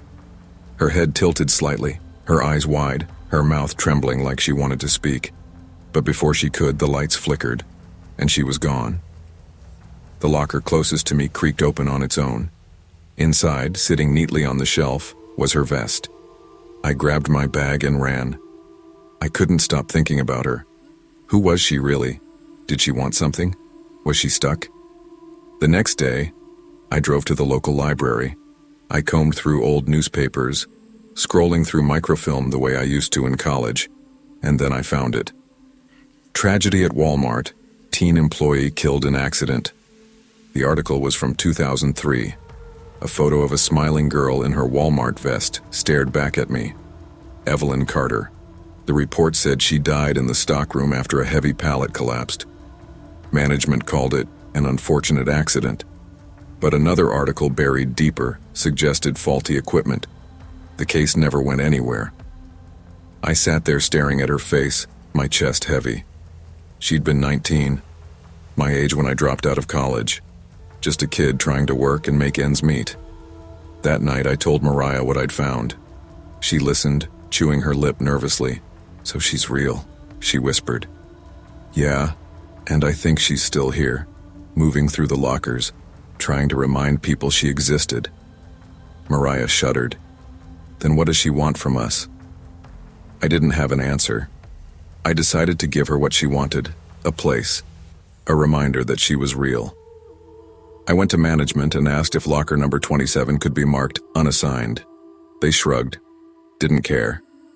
That night I placed Evelyn's vest neatly inside, name tag pinned straight. "Evelyn," I whispered, "this is yours. No one will take it. You won't be forgotten." For a moment, the break room was silent. Then the air grew warmer. The lockers stopped rattling. And faintly, so faintly I almost missed it, I heard a soft thank you. After that night, her name tag stopped moving. No more sudden appearances. No more humming. Locker 27 became hers, untouched. Coworkers still joked about the break room being haunted, but for me, it felt settled. Like Evelyn had finally found her place. And sometimes when I pass the lockers after a long shift, I swear I feel a quiet presence. Not threatening. Just there. Watching. Remembered. Most people think working at Walmart overnight is boring. Just endless hours of unpacking pallets, restocking shelves, and sweeping up whatever mess was left behind by day shoppers. And yeah, a lot of it is just that. But boredom can wear on you in strange ways. When it's 3 in the morning and the aisles are empty, the hum of the fluorescent lights above starts sounding like whispers.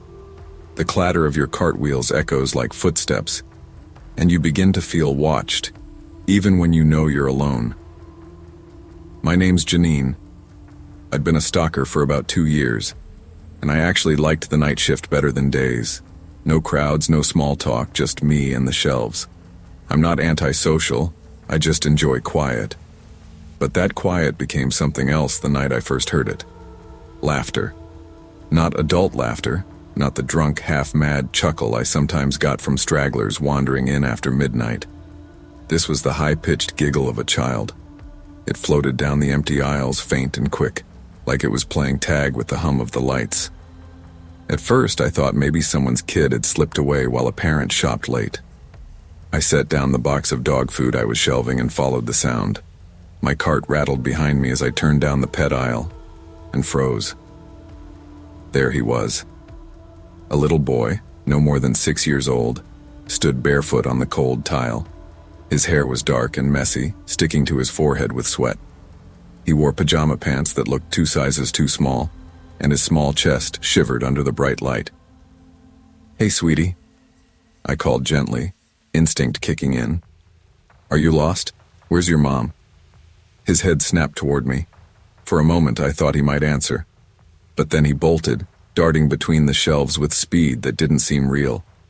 "Wait," I shouted, breaking into a run. My shoes squeaked against the floor, boxes clattering as he weaved through tight gaps. But when I turned the corner after him, the aisle was empty. I reported it to security. A guard named Martin followed me back to the monitors. We rewound the footage of the pet aisle, my heart hammering as I waited for the tiny figure to appear. But he wasn't there. The tape showed me alone, standing frozen in the aisle, calling out to no one. The next night, I tried to laugh it off.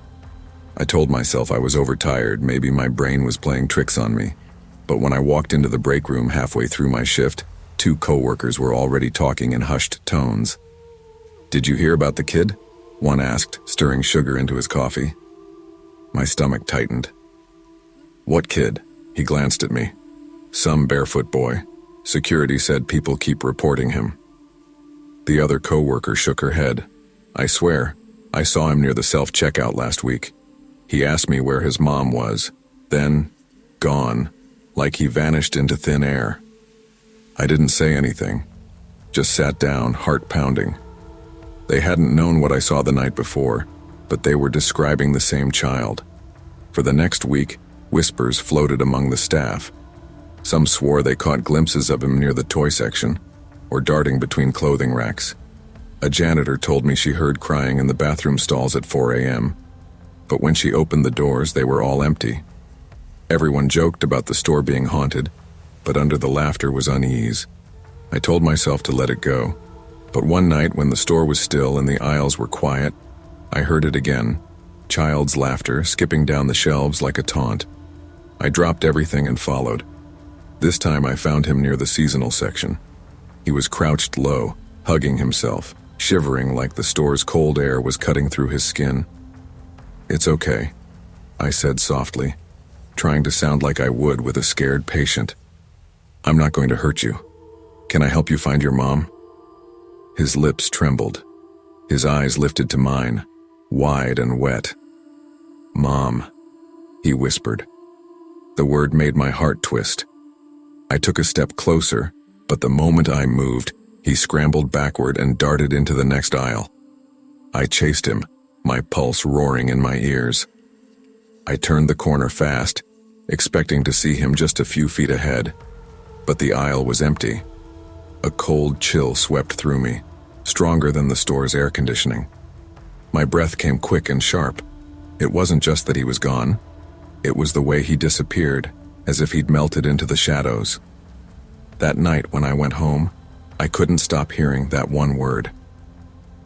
Mom. By the end of the week, my nerves were shot.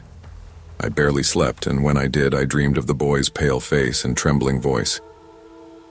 On Friday, the store was especially quiet, the kind of silence that feels thick, like it's pressing down on you. Around 3 a.m., I heard it again. Laughter. This time it came from the back near the stockroom. I gripped my box cutter in one hand, flashlight in the other, and pushed through the swinging double doors. The stockroom smelled of cardboard and dust. Pallets were stacked high, shadows bending between them. And there he was, standing barefoot on the concrete, staring at me. "Please," I whispered, my voice trembling. "Tell me who you are. Why are you here?" His lips parted. For the first time, he spoke more than one word. "Find her." Then he bolted, weaving between the pallets. I ran after him, heart hammering, flashlight beam bouncing wildly. He disappeared around a corner.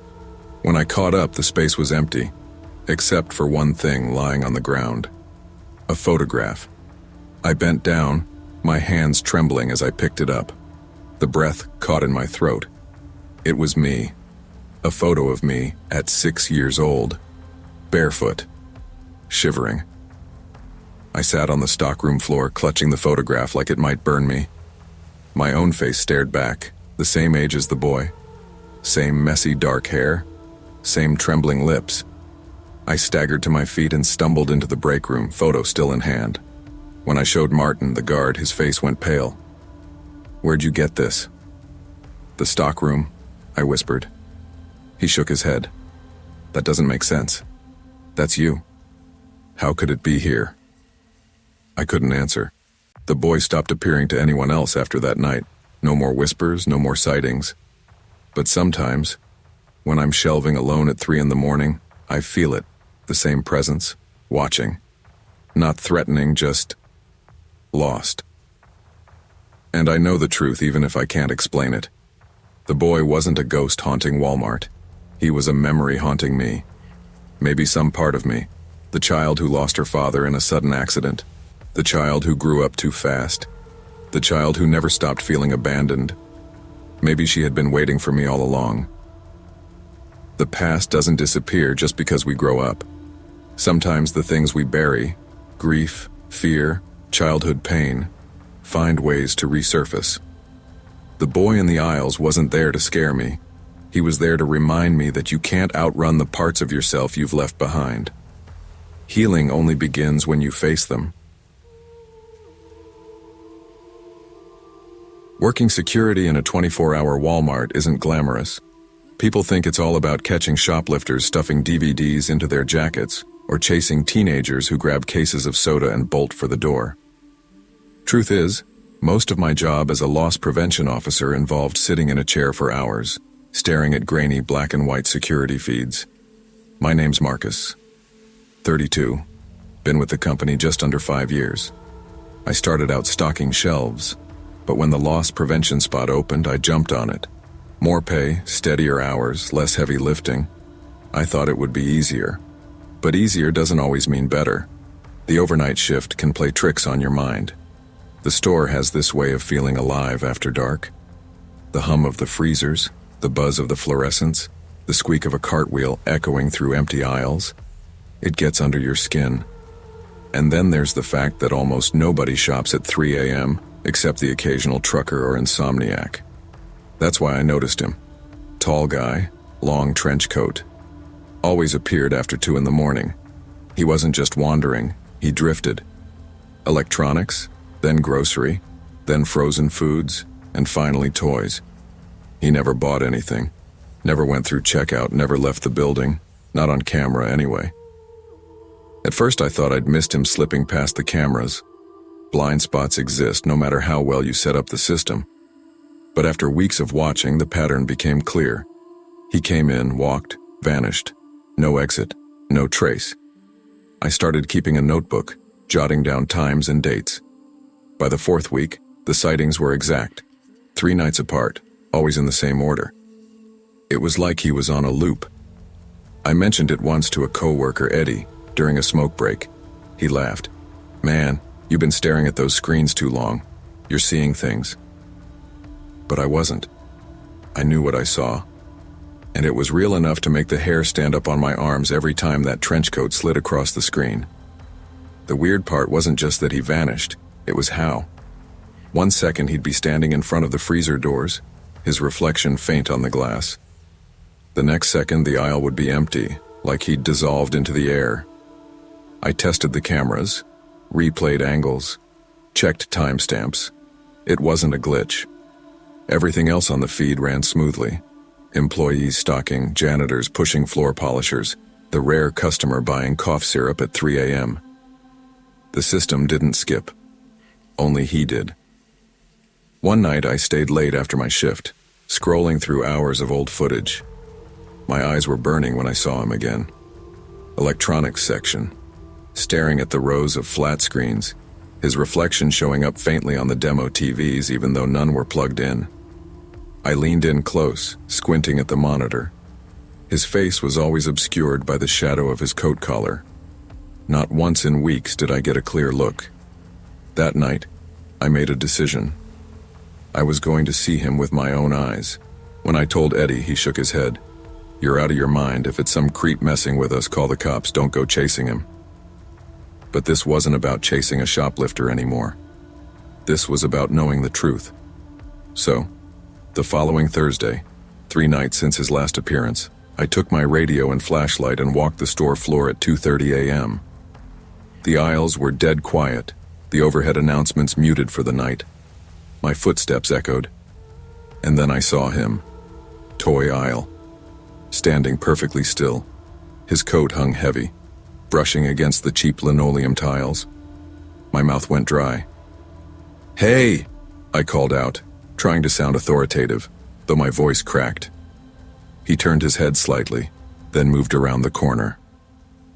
I sprinted after him. The aisle was empty. My heart was still hammering when I ran back to the security office. I rewound the footage, hands shaking. There he was, tall man in the trench coat, standing in the toy aisle just like I saw. He turned the corner, but when I followed on camera, I wasn't there. The feed showed him moving, the toys lined up neatly, shadows stretching across the floor. But the spot where I should have been, running after him, was empty. I played it again and again. Same result. He was there. I wasn't. I rubbed my eyes, wondering if I was losing my mind. Maybe I'd fallen asleep on my feet. Maybe I hallucinated. But the sick twist in my gut told me otherwise. The next day I told Eddie.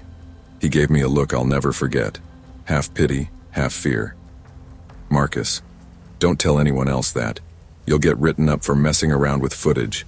Management don't like ghost stories." But I knew what I saw, and what the cameras didn't see. That night I started carrying my phone with me, snapping quick photos of the monitors whenever he appeared. I needed proof. Only problem?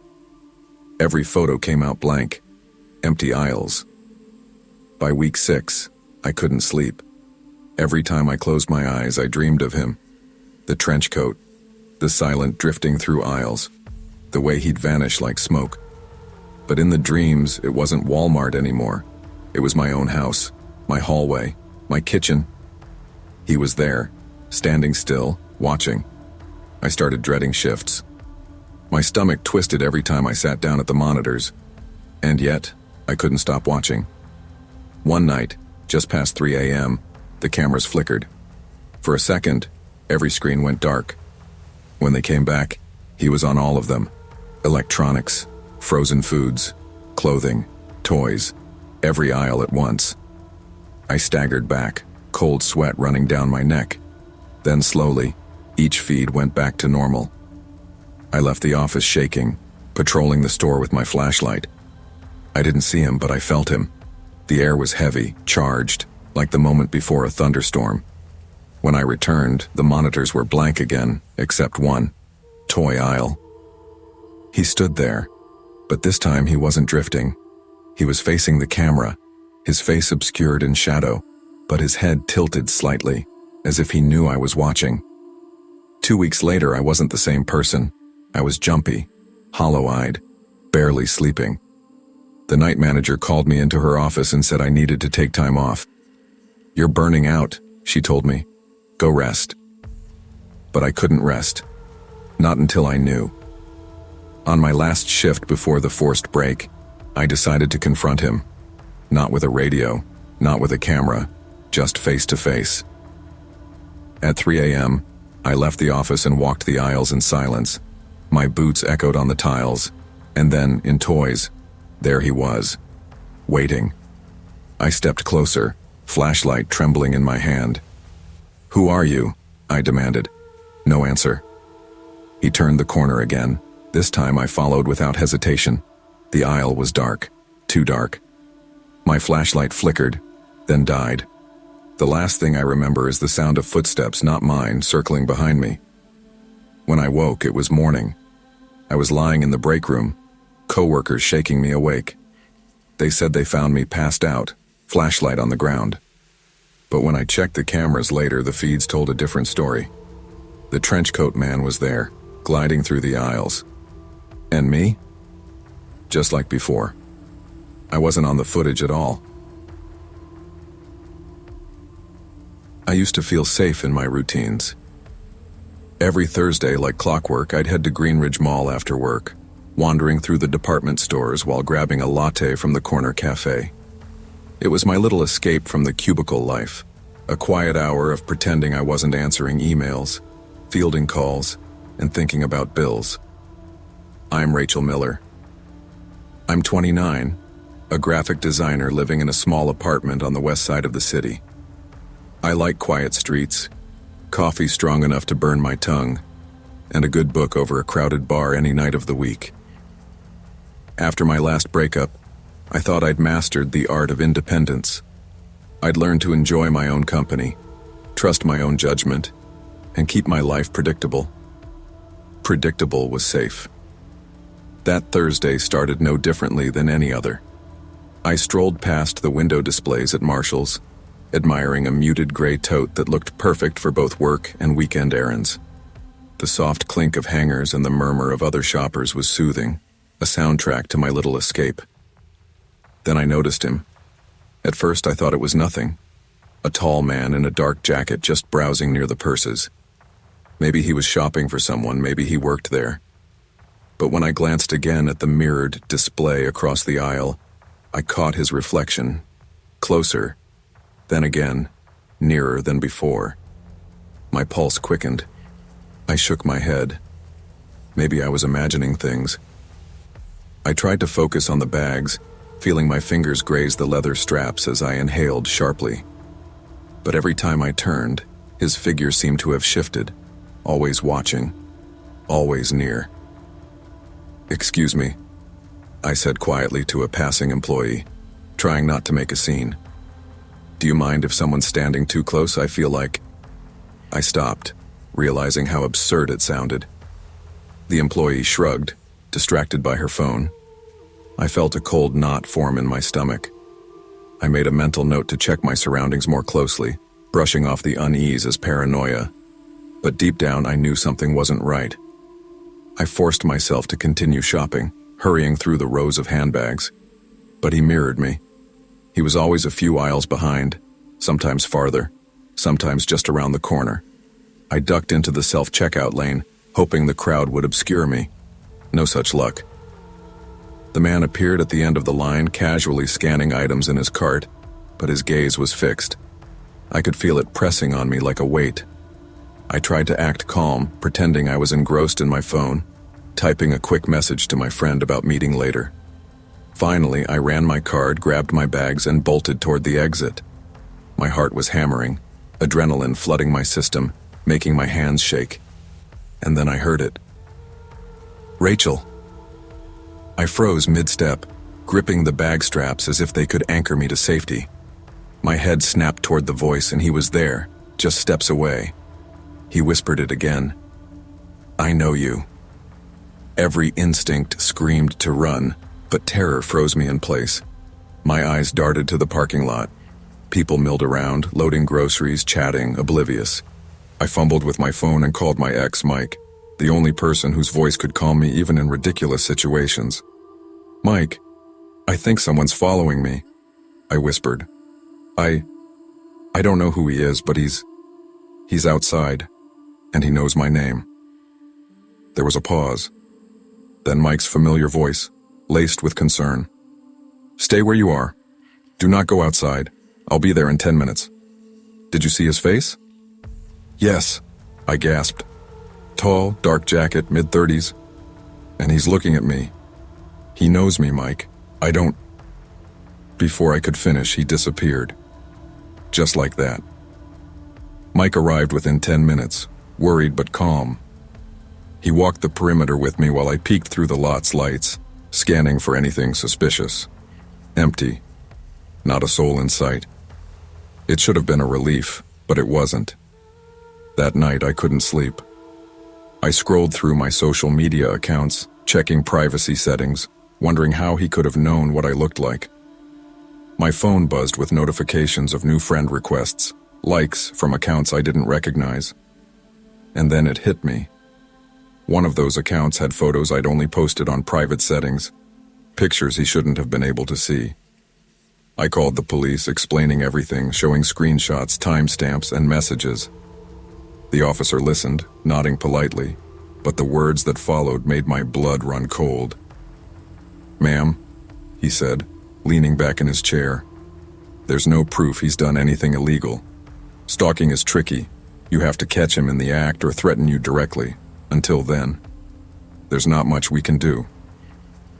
Not much we can do. Those words echoed as I lay awake that night, heart thundering in the dark. Over the next weeks, the fear followed me like a shadow. Every time I entered a store, I checked behind me. Every streetlight felt insufficient. My apartment felt smaller, more exposed. I discovered he'd been following me online for months, tracking my posts, learning my routines, memorizing where I went. It wasn't just a chance encounter, it was methodical, deliberate. One evening as I walked to my car, the hairs on my neck stood on end. The same sensation, eyes on me. I spun around, and for a split second I swore I saw him, leaning against a lamppost across the street. He wasn't close enough to grab me, not yet, but the image alone made me freeze. I realized that fear was no longer just about being followed. It was about being powerless to stop it. I refused to live in constant terror. I changed routines, varied my routes, installed extra locks and cameras in my apartment. I reported every suspicious account online. I even took a self-defense class. But most importantly, I learned to trust my instincts. If a feeling told me something was wrong, I didn't argue with it. I acted. Months passed without a direct encounter, but the knowledge that he could still be out there gnawed at me. He hadn't been arrested, hadn't even been questioned about the photos and tracking. But I wasn't going to wait for him to make a move. I was going to live my life safely, cautiously, but without surrendering entirely to fear. The first time I walked through a store alone again, I did so deliberately. Eyes scanning, shoulders squared, keys ready in hand. And though a flicker of anxiety passed when someone lingered near me, I reminded myself, I had power.